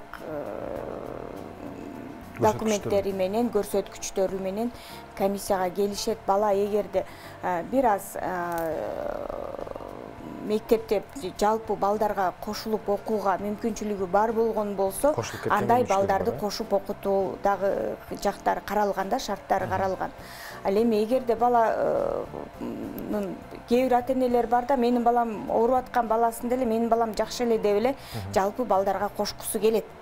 Баласын көрсөтмөлөрү турса дагы баласын ошо эми ар бир ата-эненин эле каалоосу да, балам жалпы ата-энеде балдардан калбаса деген ойда. А бирок жалпы балдар менен аралашканда жанагынтип 50-60 бала менен окуганга караганда шаардагы ошол атайын мектепте окуу балдардын ал жерде психологдор да бар. Ал жерде бардык ошол мисалы кулагы начар уккан балдар үчүн, реакциясы жай балдар үчүн, көзү жакшы көрбөгөн балдар үчүн ушундай балдар ар бир багыт боюнча иштеген адистер бар да, адистештирилген мектептерде. Мына ушундай жерде окутуу баланын башынан эле баланы оңдоп кетүүгө, эгер ал жерде дагы комиссия улам карап турат убагы менен, ал жерде ошондон өткөн бала кайра жөнөкөй кадимки мектепке которулуп кетүү мүмкүнчүлүктөрү бүт баарысы каралган. Бир канча этап менен өткөрсө болот экен да, демек. Чоң рахмат сизге, Жайнагүл айым, ишиңизге ийгилик болсун. Эми чоң жумуштар эртең сиздерде башталат экен. Сиз дагы мугалимсиз, куттуктайм. Келе жаткан окуу жылыңыз менен иштериңизге ийгилик болсун. Рахмат сиздерге да. Конокто Бишкек шаардык мэриясынын билим берүү башкармалыгынын баш кадиси Жайнагүл Сапалова эртеңки күнү баштала турган, сиздер көптөн күткөн, ата-энелер дагы көптөн күткөн, мугалимдер дагы окуучулар мектептеги мугалимдерди бардык бири-бирине сагынышып калдыңыздар. Эртеңки ошо босогаттага турган 1-класс бөбөктайларыбыздын келечеги кең болсун. Мектепти быйыл бүтүрүп аткандарга болсо кайрат, кажыбас мээнет жана алдыгына көздөй умтулууну каалайбыз. Ушул өлкөнү ушундай бүгүнкү акыбалдан чыгара турчу бир гана билимге умтулган жана алдыны көздөй дасыгып чуркай турган бөбөктөрүбүз бүгүнкү балдарыбыз деп ишенем. Эртеңки майрамыңыздар кут болсун. Кечтин кезекчиси Эркин Нурбаев. Кайрадан билим берүү темасын утурлай кеп куралы, себеп дегенде дагы бир жолу айта кетели, эртең мектеп каалгалары бардык мектеп окуучулары үчүн, мектепке чейинки бөбөктөрүбүз үчүн ачылат. Көптөн бери сагынышып калды. Бул система орто жолдон кандай өзгөрүүлөргө дуушар болду жана кандай багытта кетебиз? Мына ушул боюнча мамлекеттин, өкмөттүн айткан жана кылып аткан иш аракеттери албетте бул алардын аткара турчу иши. Ал эми ошол эле багытта, бирок башка перспективадан, башка бир көз карашта иштеп жаткан дагы бир демилгелүү фонд бар. Бул Роза Отунбаева демилгеси деп аталган эл аралык коомдук фондунун аткаруучу мүдүрү Доктургүл Гендирбаева эжекебиз келип турат. Саламатсызбы, кош келипсиз. Саламатсыздар. Сизди көрүп абдан кубанычтабыз. Рахмат. Буга чейин мен сизге ачыгын эле айтып кеттим. Мына бизге азыр Бишкек шаардык мэриясынын билим берүү башкармалыгынын башка адистери келишет. Өкмөт тарабынан ушул элге кызмат кылуучу тармактардын көп адистери келишет дагы. Анан алардын кайсы бир деңгээлде албетте чектелүү экенин мен дагы жакшы түшүнөм. Ошондуктан алардан кургак сандар, цифралар жана мамлекеттин иш аракеттерин гана сурайм. Чындыгында бул билим берүү тармагы абдан чоң өзгөрүүлөргө жана терең өтө терең реформаларга муктаж экенин түшүнүп турабыз бардыгыбыз. Ошол фокустан караганда Роза Отунбаева демилгеси бир канча жылдан бери 10 жылдан канча 10 жыл болот быйыл. 10 жыл болот быйыл куттуктайм келе жаткан юбилейиңиздер менен. Ошо 10 жылдын ичинде ошол тиги жайлоо бала бакчасынан баштап жайлоодогу китеп окуу ошол сыяктуу эмнеге билим берүү түбүнөн башталыш керек деген суроону мен сизге узаткым келип турат да. Абдан мындай өзөктүү суроо да. Эмне үчүн ошо эрте жаштагы балдарды өнүктүрүүдөн баштадыңар деп. Бүгүн бүткүл дүйнө өтө чоң ири атаандаштыкка кирди. Бүгүн мына мындан бир аз жыл мурда эле айткан Газпром дүйнөдөгү номер 1 эң бай уюм болот деп, газ сатуу боюнча. Тилекке каршы жок, ага караганда Билл Гейтстин жетектеген уюм биринчи болуп кетет. Технологиялар жаатындагы эч ким ойлогон эмес. Демек, бүгүнкү күндө интеллектуалдык жасалма акыл рыногу бүгүнкү күндө өтө күчтүү талап өсүп атат. Кыргызстан табигый ресурска дагы бай өлкө эмеспиз. Адамдык. Тез бай турган, мисалы үчүн бизде гендер жок, карамай же көк газ сыяктуу туура стратегиялык ресурстар жок. Тоо кен ресурстардын абалын көрүп турасыз.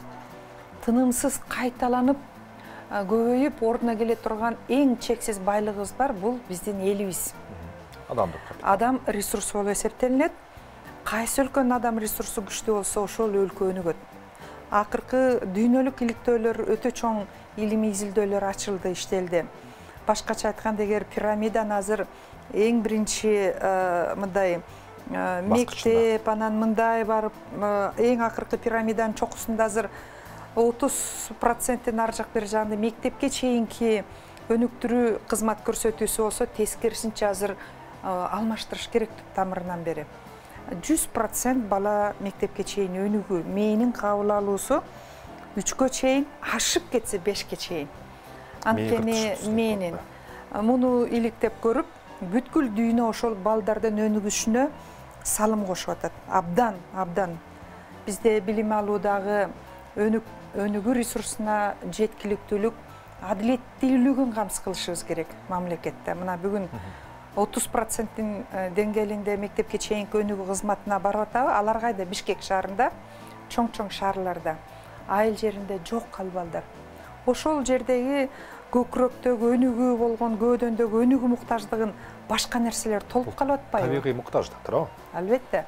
Когнитивдик, эмоционалдык, коммуникациялык баягы өнүгүүлөрү бар. Бала канчалык кийин айтып атабыз, улам чоңойгондо тили келбеген жетекчилерди көрүп атабыз, канчалык бала тез, так, эрте башында жомок айтканды, ыр айтканды, канчалык кыйнатасын мээрим менен чоңойсо, ошол бала гениалдуу өнүгүүгө ээ болот. Биз билбейбиз, укмуш өнүгүү же Зардалылда жаткандыгын, же кандайдыр бир Бишкекте жаткандыгын, же болбосо кайсы бир айылда жаткан, бирок бардык Кыргызстандын балдары өнүгүүгө бирдей акыйкаттуу жеткилик ээ болуш керек.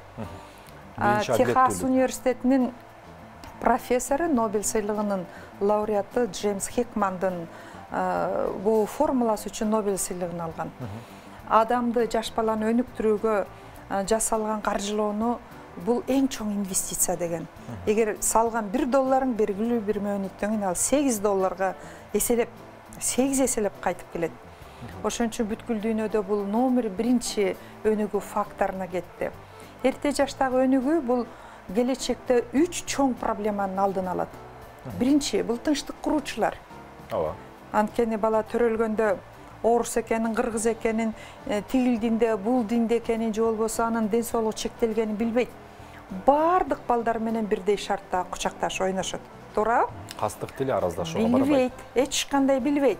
Мына ошону сактаган боюнча ошол формуланы коомго жеткирсек, бүгүн Кыргызстан кандай гана жиктелип турат. Айылдыксың, шаардыксың, билимдүүсүң, билимдүү эмессиң, дагы балконский, андан кийин байлар, кедейлер, түндүк, түштүк, анан дин, анан айтасаңыз жүрөгүм ооруп чыкты да. Бул ошол бала, ошол баалуулуктардын бардыгын биз чоңдор калыптандырып коебуз да. Коркутабыз. Бала менен иштебейбиз биз. Бул факт, бул далил. Бүгүнкү күндө балдарын жетелеп, мындай жетелеген өнүктүрүүгө умтулгандарды жаш муундар үйрөнүп келе жатат, бирок көпчүлүгү 200 миңден ашык баланын ата-энеси, 270 миңден бир ата-энеси миграцияда жүрөт. 84 миң окуучу жаш баланын мына акыркы премьер-министрдин айткан статистикасында ата-энеси миграцияда. Бул тынчтык куруучу факторлорду улантышыбыз керек. Анткени ошол жерде балдар аркылуу улуту да, дини да, тили да, социалдык статусу бала билбейт ал үйүндө эмне жеп аткандыгын, бирок эл эмне жесе ошону жейт. Элдин маданиятын кабыл алат. Улууга улуудай, кичүүгө кичүүдөй, бир жери физикалык ден соолугунда кемчилик болсо аны колдогонго жардам берет. Ал бала бул тынчтык куруучулар келечектеги. Экинчи бул күчтүү экономикалык өлкө.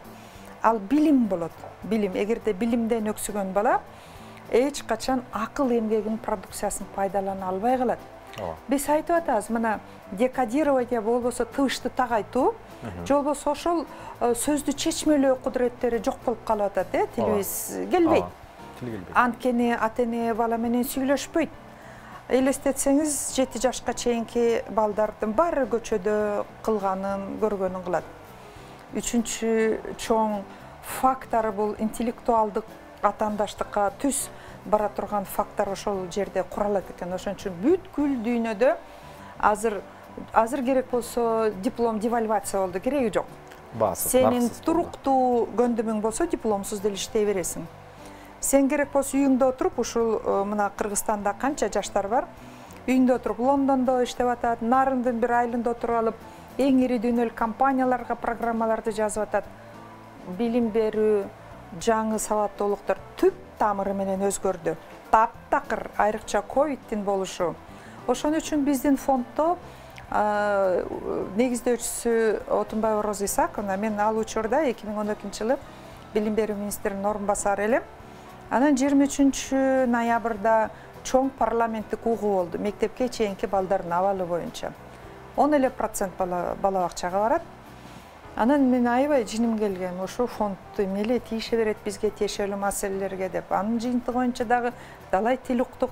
Ошондо парламенттик ачык угуу кылып, мамлекеттик саясаттын күн тартибинде мектепке чейин өнүктүрүү зарылдыгы деген күн тартибине кирди. Андан кийин мына мамлекеттик мүлк фонду имараттарды кайтарып чыгыш керек деп парламент тапшырма берди. Сотторго мыйзамсыз алып кеткен бала бакчаларды бергиле деди. Мыйзамсыз орун алгандарды бошоткула деди.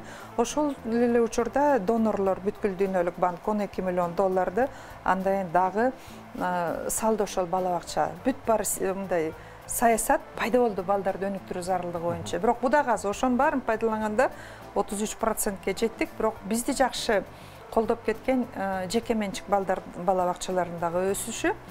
Биздин фонд тарабынан 36 мугалим Россиялык Монтессори университетинин дипломуна ээ болду. Аралыктан окуп келип, ошондой курстан өтүп атып, алардын бардыгы Кыргызстандагы эң алдыңкы бала бакчалардын жаңы моделдерин ачууга киргизишти. Анан биз ошо жайлоо бала бакчаларын өнүгүү борборлорун ачканда алгач бала бакча болчу.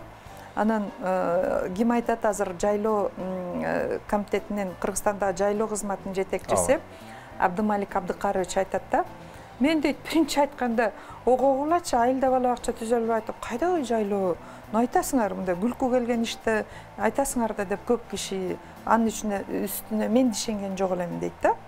Мана 100-дүн тегерегинде ачылат. Анткени биз тоо кимдиктүү элбиз. Мал менен жамбагабыз.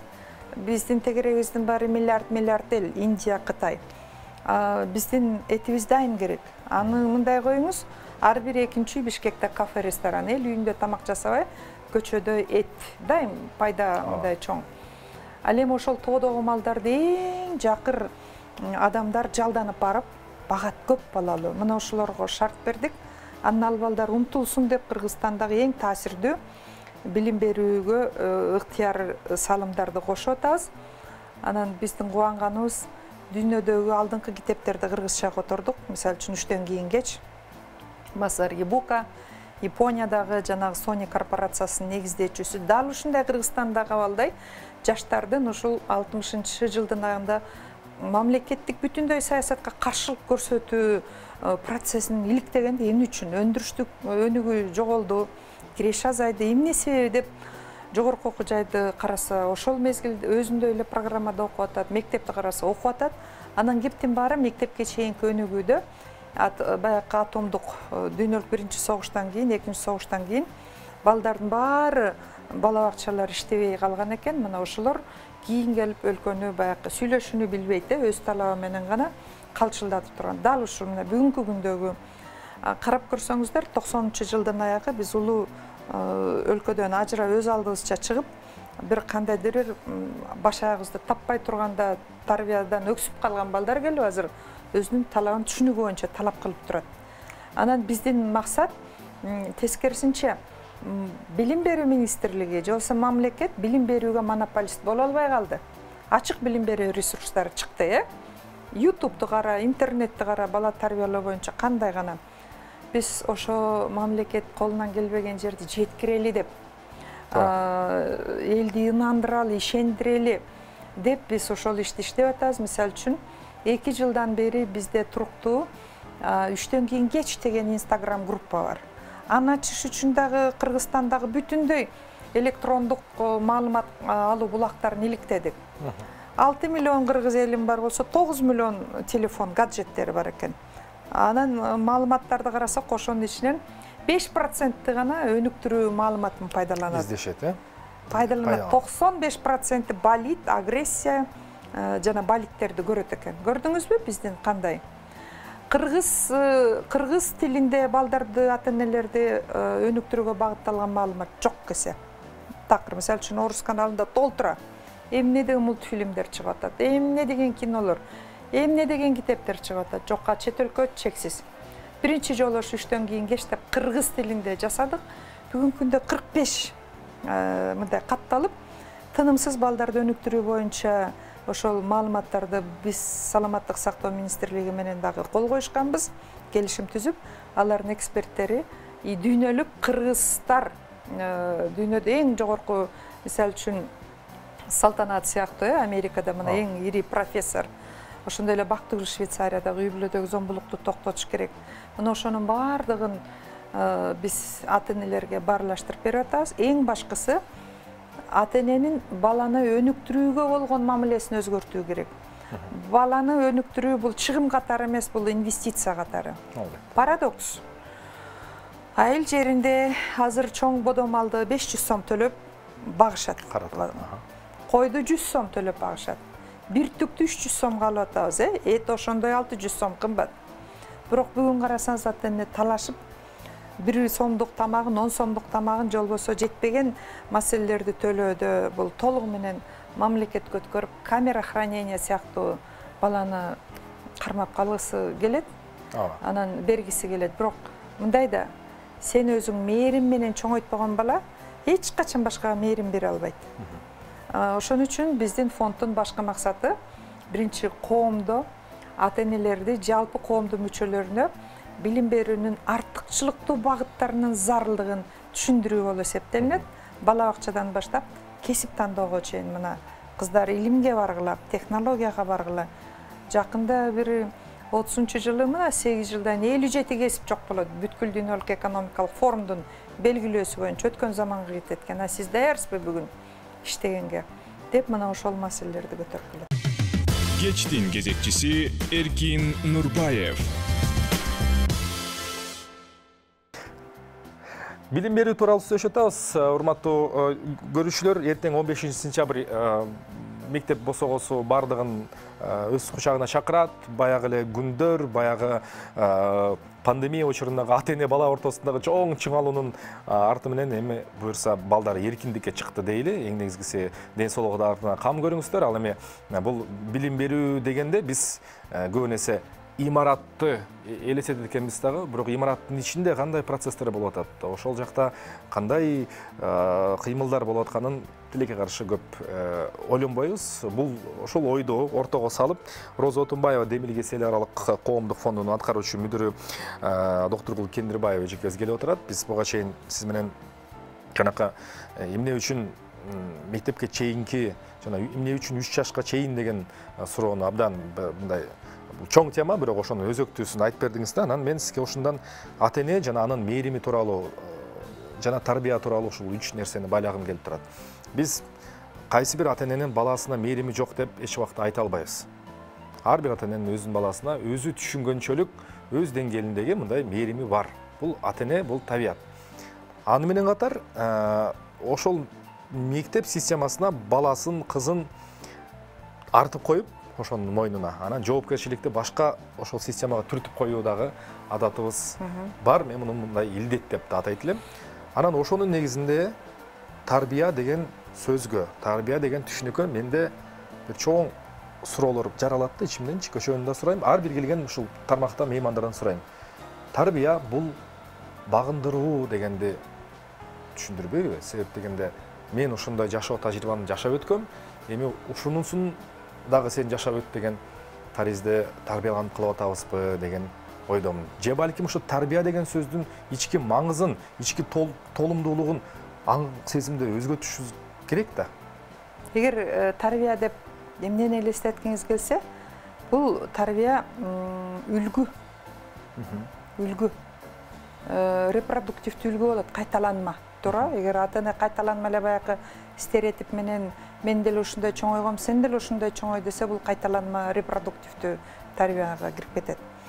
Эгерде продуктивдүү эн ата болсо, изденген натыйжалуу тарбия берем десе, баласына да ошондой багыт берет. Ал эми 3-чү этабында креативдүү, чыгармачыл изденген, баласы менен кошо отура алып, баласынын мүмкүнчүлүгү, муктаждыгын иликтеген эн ата болсо, сөзсүз түрдө мына 3 багытта. Адамзаттын өнүгүү цивилизация тарыхында мээ 3 бөлүктөн турат, билесиз. Биринчи инстинкт, же болбосо сойлоп жүрүүчүлөрдүн мээси деп коет. Бул где-то 100 миллион жыл мурун калыптанган инстинкт, билесиз. Көбөйөт, тамагы чет уктайт. Экинчиси бул эмоция, сойлоп жүрүүчүлөрдүн. Стада менен эл кайда барат десе ошондой. Суудан чыккандан кийин. Эң акыркы жаш мээ 5 миллион жыл мурун бул нейрокортекс, жаңы мээ деп коет, бул ойлонуу же болбосо анализдөө, пландоо болуп атат. Анан карап көрүңүз кай жерде калып атабыз. Анализ, пландап ошого жараша иш кылыш үчүн тынымсыз бул издениш керек, салыштырыш керек, окуш керек. Бүгүн бир тарбия, кайсы тарбия керек бизде, эмне үчүн керек, жана ошол тарбия кандай? Бала төрөлгөндө капкара чытырман түнтө койго түшкөндөй болуп төрөлөт. Эч формуласы жок, эчтеке билбейт. Ата-эне жана мугалим компас, багыт берүүчү. Ошол жерде күтүп турган эң чоң кыйынчылыктар болот, аңдан минте өтүш керек, бул жерде коркунучтуу бар, бул жерде коркунучтуу бар деп, ошондон баланын эр жеткенге чейин туруктуу жолдорун, көндүмдөрүн калыптандырып өтүү бул ата-эненин биринчи иретте милдети, анан ага кошумча мугалимдин милдети. Бүткүл дүйнөлүк практикада ошондой. Мисалы үчүн, эгер ата-эне баланын өнүгүшүнө күйүп, чын жүрөгү менен аракет кылбаса, эч бир закон ага таасир бере албайт. Болбосо мыйзам боюнча бүткүл дүйнөдө, мисалы үчүн, балдар укугу сакталган өлкөлөрдө карасаңыз, бир да ата-эне баласын таштап сыртка чыкпайт. Жашы жете элек баланы таштап эч бир эн ата дүйнөгө чыгып кетпейт башка жерге.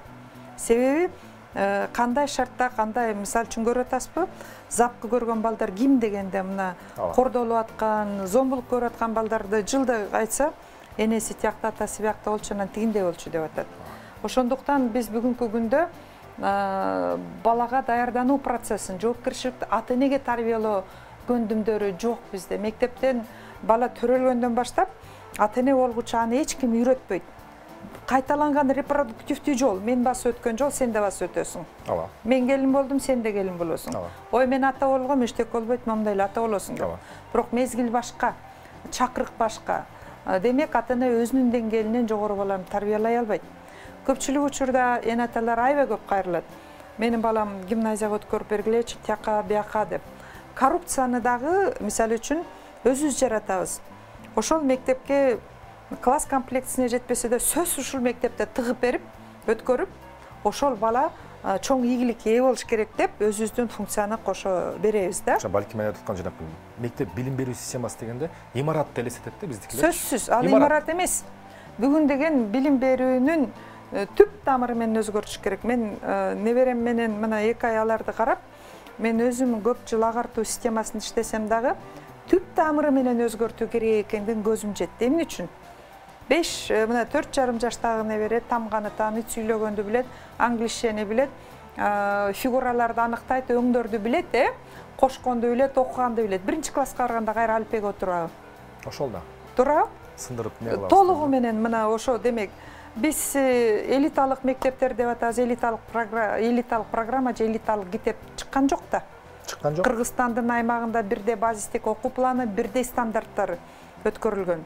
Биз жакында Бакыт Абдуллаевка Укмуш-Сонун рахмат айтып коюшубуз керек. Чоң Укмуш-Сонун китепти чыгарат кыргызчага. Мен эртерээк айтып коем, Салман хандын бүт дүйнө китеп, бүт дүйнө билим деп. Сен отуруп алып туруп, бүткүл дүйнөдөгү эң алдыңкы окуу жайлардын билимин өзүң. Планшет сага мугалим, планшет сага насаатчы.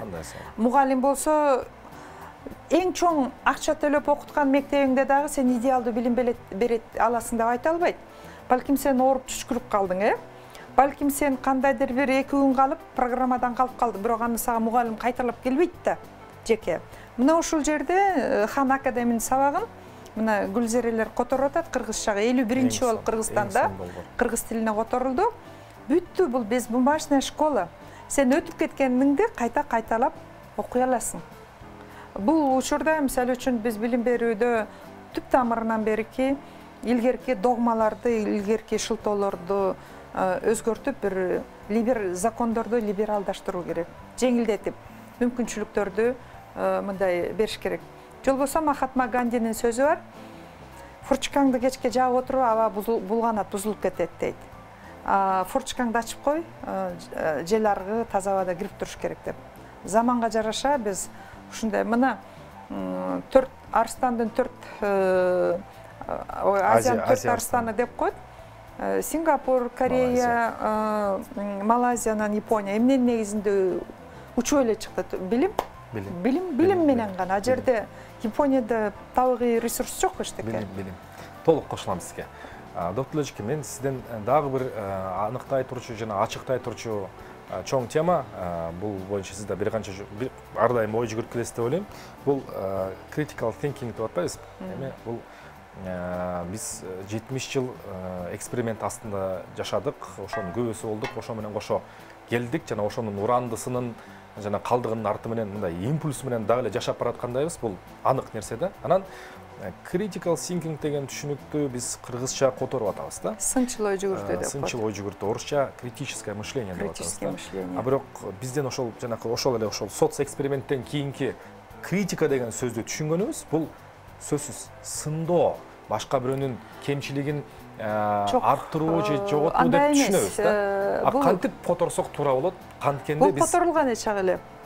Мисалы үчүн 2000-чи жылдары мугалимдерге туташ РКМ ЧП деп койчубуз, развитие критического мышления через чтение письма деп стратегиялар менен окутканбыз. Кандай стратегиялар? Ошондо зигзаг, даймонд, ЗХУ бүт баары бар да. Бул критикалык же болбосо аналитикалык ой жүгүртүү деп коет. Талдоо. Маалымат алуунун ушунчалык чоң этаптары бар. Таксономия булумдун ошо маалымат талдоосунда көрсөтөт. Билдим, пайдаландым, анализ кылдым, синтез кылдым, бөлүштүм, анан кайтарым байланыш деп коет. Биз билем деген деңгээлинде эле калып атпайбызбы? Ал эми сынчыл ой жүгүртүү же болсо аналитика болуш үчүн талдоо болуш керек. Мисалы үчүн сиздин диагноз бир ооруңуз, тукуян бир жерде жаткан ооруну табыш үчүн сиз каяка барасыз? Анализде бересиз, томографиядан да өтөсүз, немеден да өтөсүз, жанагы УЗИден, салыштырып көргөндөн консилиум же болсо жыйынтык чыгарып диагноз берет, Дал ошо сыяктуу. Биздики бүгүнкү күндө кетеп окубай калды. Почти мына Пизанын акыркы иликтөөлөрүн караңыз, эми 24-жылы болот. 2 жолку иликтөөдө 2006 жылкы иликтөөдө 56 өлкөнүн ичинен 56-орунду алдык. Бул баатыр экенбиз кыргыздар. Казакстан башкалар катышпаса биз барып катыштык. Аны бүткүл дүйнөлүк банк каржылап берди. Экинчиси 2009-жылы 65 өлкөнүн ичинен 65-орунду алдык. Эмне деген көрсөткүч боюнча окуу жана түшүнүү көндүмдөрү жок. 15 жаштагы балдар ОСР деп коет, мындай өз ара экономикалык кызматташтык өлкөлөрдө рынок ушу көндүмдөрү жок деди. Сен сүйлөшө албасаң, маалыматты бере албасаң, цифровой маалыматты, санариптик маалыматты, лингвистикалык маалыматты, коммуникацияң жок болсо, Сен просто жанагы мейли чет өлкөгө кетели, бирок эң төмөнкү айлык алган эле кызматтарды иштей бересиң да. Коммуникациянын көп түрдүү факторлору бар. Эң биринчи маалыматтык компетенттүүлүк. Сен баарын билесиң. Экинчиси ошол маалыматты билүү менен сен аны пайдаланасың. Цифра тили менен пайдаланасың, лингвистикалык тил менен жана өзгөчө тилдер менен. Үчүнчүсү ошол эки көндүмдү пайдалануу менен кырдаалдан чыгасың. Ачка калсаң, эркектер тамак жасабайт деп коет, жок дегенде нан жасаганды билишиң керек, Жок дегенде сен чет өлкөдө талаада калып калбаш үчүн элементардык тил, ага дагы бир адистигиң болсо сен укмуш. Азыр кесип тандоодо, билим тандоодо мейкиндик чек жок. Ошондуктан бул жерде жанагы сынчыл ой жүгүртүү стратегиялары биз баардыгыбыз өткөнбүз, мугалимдер окутканбыз. Бирок тилекке каршы жаңы мугалимдер киргенде аларды кайрадан окуткан туруктуулук жок болуп, балким кирбей калып жаткандыр. Экинчиден бул сынчыл ой жүгүртүү эмес, бул аналитикалык талдоо. Талдоо дегенде, мисалы үчүн сиз өтө кымбат болду азыр эт, Эт 600 канча сомго чыкты деп бүгүн эле айтып атат, бирок сиз ошонун альтернативасын издейсиз. Эт менен теңдеш белок кайсы бул? Бурчак. 60 эсеттен калорийный. Демек сиз өмүрү аны жебесеңиз, сиз аны жегенге үйрөнүшүңүз керек. Экинчи, бул өтө кымбат экен, демек сен коен өстүрүшүңүз керек. Экономикада тез байып, тез чакырчылыктан чыгууда анан эң жогорку деңгээлдеги пайдалуу этти жеш үчүн. Же болбосо анын заменительдери эмне бар? Может, балыктан издейсизби, тооктон издейсизби? Туура. Демек ушундай кой багыш кымбат, 350 сом, 700 сом. Эки түктү жөн эле жеп коет. Балким Азия өлкөлөрүндөн да тоок, масштабтуу тоок өстүрүш керек. Арзан болуп атпайбы? Мына ошол аналитикалык талдоо деген ошол да. Сиз мисалы үчүн Москвага кет десе эле анан учкан боюнча эле анан кетип калыш эмес. Мына миграцияда жүргөндөр айтат да. Эмнеге барам? Кандай жумуш табам? Бияктагы жоготкон пайдам менен упущенная выгода деп коет. Тияктан тапкан пайдам экөөнүн ортосунда эмне айырма бар? Же болбосо сөзсүз целеполагание максатты так коюш керек. Аналитикалык талдоо деген ошол. Мына биз ушуга көндүрүшүбүз керек. Бизде жанагыреке эл эмне дейт эле стадный инстинкт менен кетип калат атпайбызбы? Бүттү. Мисалы үчүн кыздар көз кирпик чаптаса баары чапташ керек, Чачты боёсо баары боёш керек. Жок, сен талда. Ошо кылбаш керек. Талда. Сенин ал жерде өзүңө пайда жагын изде. Эгер талдоодо сенде өзөктүү маалыматтан башка кошумча илимий маалыматтар, далилдүү маалыматтар, статистика болбосо, сен талдай албайсың. Жанагындай эле сүрмө топ ак көккө кошулуп оома топко кете бересиң. Ал эми интеллигенциянын же болбосо Кыргызстандагы мындай прогрессивдүү критикалык масса деп коет, 3%. Алар эмне болот алар? Алар ошол ой жүгүргөндөр. Сиз билесизби, илгери орустарда пролеткультчулар деген маданият чыккан. Славянофилдер жана западниктер деп айткан. Только биз батышчылдардын кереги жок, биз славян жолу менен өнүгөбүз деп. Анан жана бөлүнүп кетишкен да бүтүндөй. 17-жылкы революция болгондо пролеткультчулардын баары айткан, биз деген дворянский маданият так окубайбыз. Каренина, Толстойду окубайбыз, Ахматованы окубайбыз, Шаляпинди укпайбыз, анын баары дворяндар Толстойду укпайбыз деген. Анын ордуна Горкийди жараткан, туурабы? Ошондой. Мына ушундай маданият аркылуу конфронтацияга алып келбейт, талдоо жолу менен. Талдоо жолу жана таксономия булум деп коет, маалыматты анализдөөнүн этаптарын пайдаланыш керек. Бирок тилекке каршы көп окубайт. Бизде мына акыркы иликтөөгө карасаңыз, чоң адамдар, чоң кишилер мисалы үчүн бизден 4 этаж үй болушу мүмкүн, бирок баласына 4 китеп окуп бербейт. Балким 4 машина болушу мүмкүн, бирок 4 жолу баласы менен тандап китеп окуу технологияларын аны көндүргөн эмес, ал ата-энесинен ашык боло албайт дегеним. Өмүрү атасы баласына китеп окуп бербесе, бала кайдагы китепке умтулуп болот. Анан ал бала кантип анан жок дегенде тили калыптанат. Жанагынтип чыгат да элементардык сөздөрдү так айта албайт. Аны салыштырмасы болбойт. Мисалы үчүн мейли дүйнөлүк маданий цивилизациясын карайбы, мейли экологияны карайбы, экономиканы карайбы, аны үчүн кошумча маалымат болуш керек. Ошол эле Ли Кван Юнун кайсы жагы күчтүү болгон, анын кемчилиги кандай болгон? Бизге кайсынысы ылайыктуу? Бүгүн айтып атат.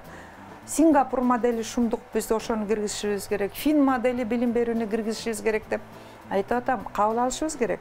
Бирок Финляндияда биздикиндей контрасттык өлкө эмес. Диндик, тилдик, этникалык, шаар жана айыл жакырчылык, тотальный миграция жок. Сингапур бир гана шаар. А биз азыр киргизе албайбыз. Биздин чет өлкөдөгү мекендештердин кайсы жакта Кыргызстанга келип иштейсиң сен кайра өнүктүргө десе, биринчи иретте сапаттуу билим болсо дейт. Менин балам сапаттуу билим алыш керек деп. Дагы жакшы Кыргызстанда коңшу өлкөлөргө караганда рынок билим берүү саясатына караганда рынок саясаты өтө жигердүү кетти, дагы түрдүү мектептер ачылды. Ошол жагы. Түрдүү мүмкүнчүлүктөрдү шарттуу берди. Тандоо бар. Каалайсыңбы бияка бар? Каалайсыңбы бияка бар дегендей. Рыноктун либералдуулугу бул өтө чоң өнүктүрүүдө түрткүч болуп эсептелинет. Өзгөрөсүң болбойт. Анан бирок ошол эле учурда өтө караңгы китеп кармабай калган жанагы статистика. 2009-жылы ошол 15 жаштагы балдар окуу түшүнүгөндүмдөрү жок десе, мына акыркыда математика, так илимдер жана окуу көндүмдөрү жок. Эгер сен окуу көндүмдөрүн билбесең, физиканын формуласын кантип түшүнөсүң, химиянын формуласын кандай түшүнөсүң. Негизинен буга чейин келген биздеги модель Прус модели. Бардыгы бирдей ойлонуш керек, бирдей жооп бериш керек. Жалгыз мугалим маалыматты алып жүрүчү, сен ал топту башкарууга оңой. Азыр айтат, каалаганыңдай окут, каалагандай разновариантный проекттилик технологияларды пайдалан. Түрдүү инсанга багытталган билим берүүнүн түрдүү процессин пайдалан деп. Башкача айтканда, мен бир нерсеге ишенем, Кыргызстан башкаларга караганда жакыр өлкө. Зона дискомфорт деп коет. Дискомфорттон кутулуш үчүн баары аракет кылат. Муну ушул көрсөткүч билим берүүгө болгон муктаждык биздин рыноктарга өтө чоң таасир этет. Байкайсыз индикатор, көрсөткүч. Туп-туура көрсөткүч, бири-бирине түзмө-түз. Май айында бүт малдын баары арзандайт. Эмне үчүн? Балам окууга өткөрөйүн, шаарга кетет деп, Күзүндө окууга барат деп, мына ажиотаж, көрдүңүзбү? Бүтүндөй. Эгерде мурда мен студент мезгилде жатаканага жашайм, ага туугандыкына бир эсептен күнкор болуп, бир эсептен малай болуп, на птичьих правах жасасак, азыр айылдагылардын бардыгы балам окууга барат, мен алып берейин, үй алып берейин дейт. Туура? Көрдүңүзбү? Мындай өзгөрүү бар. Ошол абалдан ушунчалык умтулган, но бизге тоскоолдуктарды жараткан тышкы күчтөр дагы бар. Аны мына диндик агымдарды, кереги жок, мунун кереги жок, аялдын ролу мындай. Мына Афганистандагы, көрдүңүзбү? Афганистандагы светтик, фундаменталдык илим билимге таянган кээ бир баалоолуктарды четке кагуу коркунуч өтө бар. Анткени билим алыш бул азап, эрк. Ийгиликтүү адам менен ийгиликсиз адам ортосунда бир гана өзгөчөлүк бул эрктүү. Англис тилин бүгүн окуйм десе, бүгүн окуу үйрөнө баштайт. Биз эртең баштайбыз деп, анан ошончо тиги дүйнөгө кетебиз. Башкача айтканда, бул өтө оор. Библиотекадан издеш керек, отуруш керек, талдаш керек, сүйлөш керек. Анан экинчиден коркунуч бизде утечка мозгов деп коет. Мына биздин мыкты тынчыкманын баарын чет өлкө алып кетип атпайбы. Биз транзиттик өлкө болуп калдык да. Аутсадан окуйт, бирок Кыргызстанда калбайт алар, туура? Эң мыктылар. Кыргыз-Түркманас университети лидер, алар там бүткөндөр айылга мугалим болуп иштебейт, же болбосо курсудан. Ошон үчүн бизде мамлекеттер ийген алдык, вуздардын педагогикалык жамааттын сапатын, беделин көтөрүш керек. Сапатын, кадыр баркы бир жөн эң күчтүүлөрдү билим берүү системасына тартуу керек, анткени мугалим өзүнөн күчтүү баланы окута албайт. Мен азыр бүгүнкү функция багыттоочу. Ата-эне мугалим менен биригип түн чытырман коркунуч токойдон баланы жарык жерге чыгарып кетиш керек, болбосо тайгада ал таланып жок болот кала. Бала билбейт ал эмне экенин. Эмне керектигин билбейт. Ал өзүнө эмне керек экенин билбейт. Ошон үчүн байкуштар жүрө берет. Ошон үчүн ата-энесине айтып атат. Сен балаңды бакканга даяр болгончо үйлөнбө деп айтат чет өлкөдө. 3 фактор болуш керек дейт. Биринчи, балага эң чоң нерсе убактың болуш керек дейт. Чексиз. Себеби тынымсыз ойнойт, тынымсыз денет. Экинчиси, каражатың болуш керек. Памперс, дары, кийими. Үчүнчүсү, чексиз мээримиң болуш керек, сүйүүң. Эгерде ушул нерсең жок болсо, бала жаратпаган деп айтат. Анан биз айтабыз, эми көпчүлүгүнө жакпайт мен сүйлөгөнүм. Кудай берген баланы Кудай чоңойтот да, жок. ага памперс алып беришиң керек. Туурабы? Туура. Демек бул өтө чоң жоопкерчилик. Башкача айтканда, ата эне өзүнөн бийик баланы тарбиялай албайт, анткени анын предел, Ооба. Мугалим да өзүнөн. Анан жана прусский модель системага кызмат кыла турган класстык принцип менен мына бүгүнкү күнгө чейин жашап келатабыз. Мына ошондо трагедиянын бардыгы жатат. Ошон үчүн жана эркин альтернативалуу кетип эркин мүмкүнчүлүктөрдү бериш керек изденүүгө. Мектептерге көбүрөөк автономияны бериш керек. Регионго мүмкүнчүлүгүнө жараша өздөрү билимдин өзгөчөлүгүн тандоого да мүмкүнчүлүк бериш керек.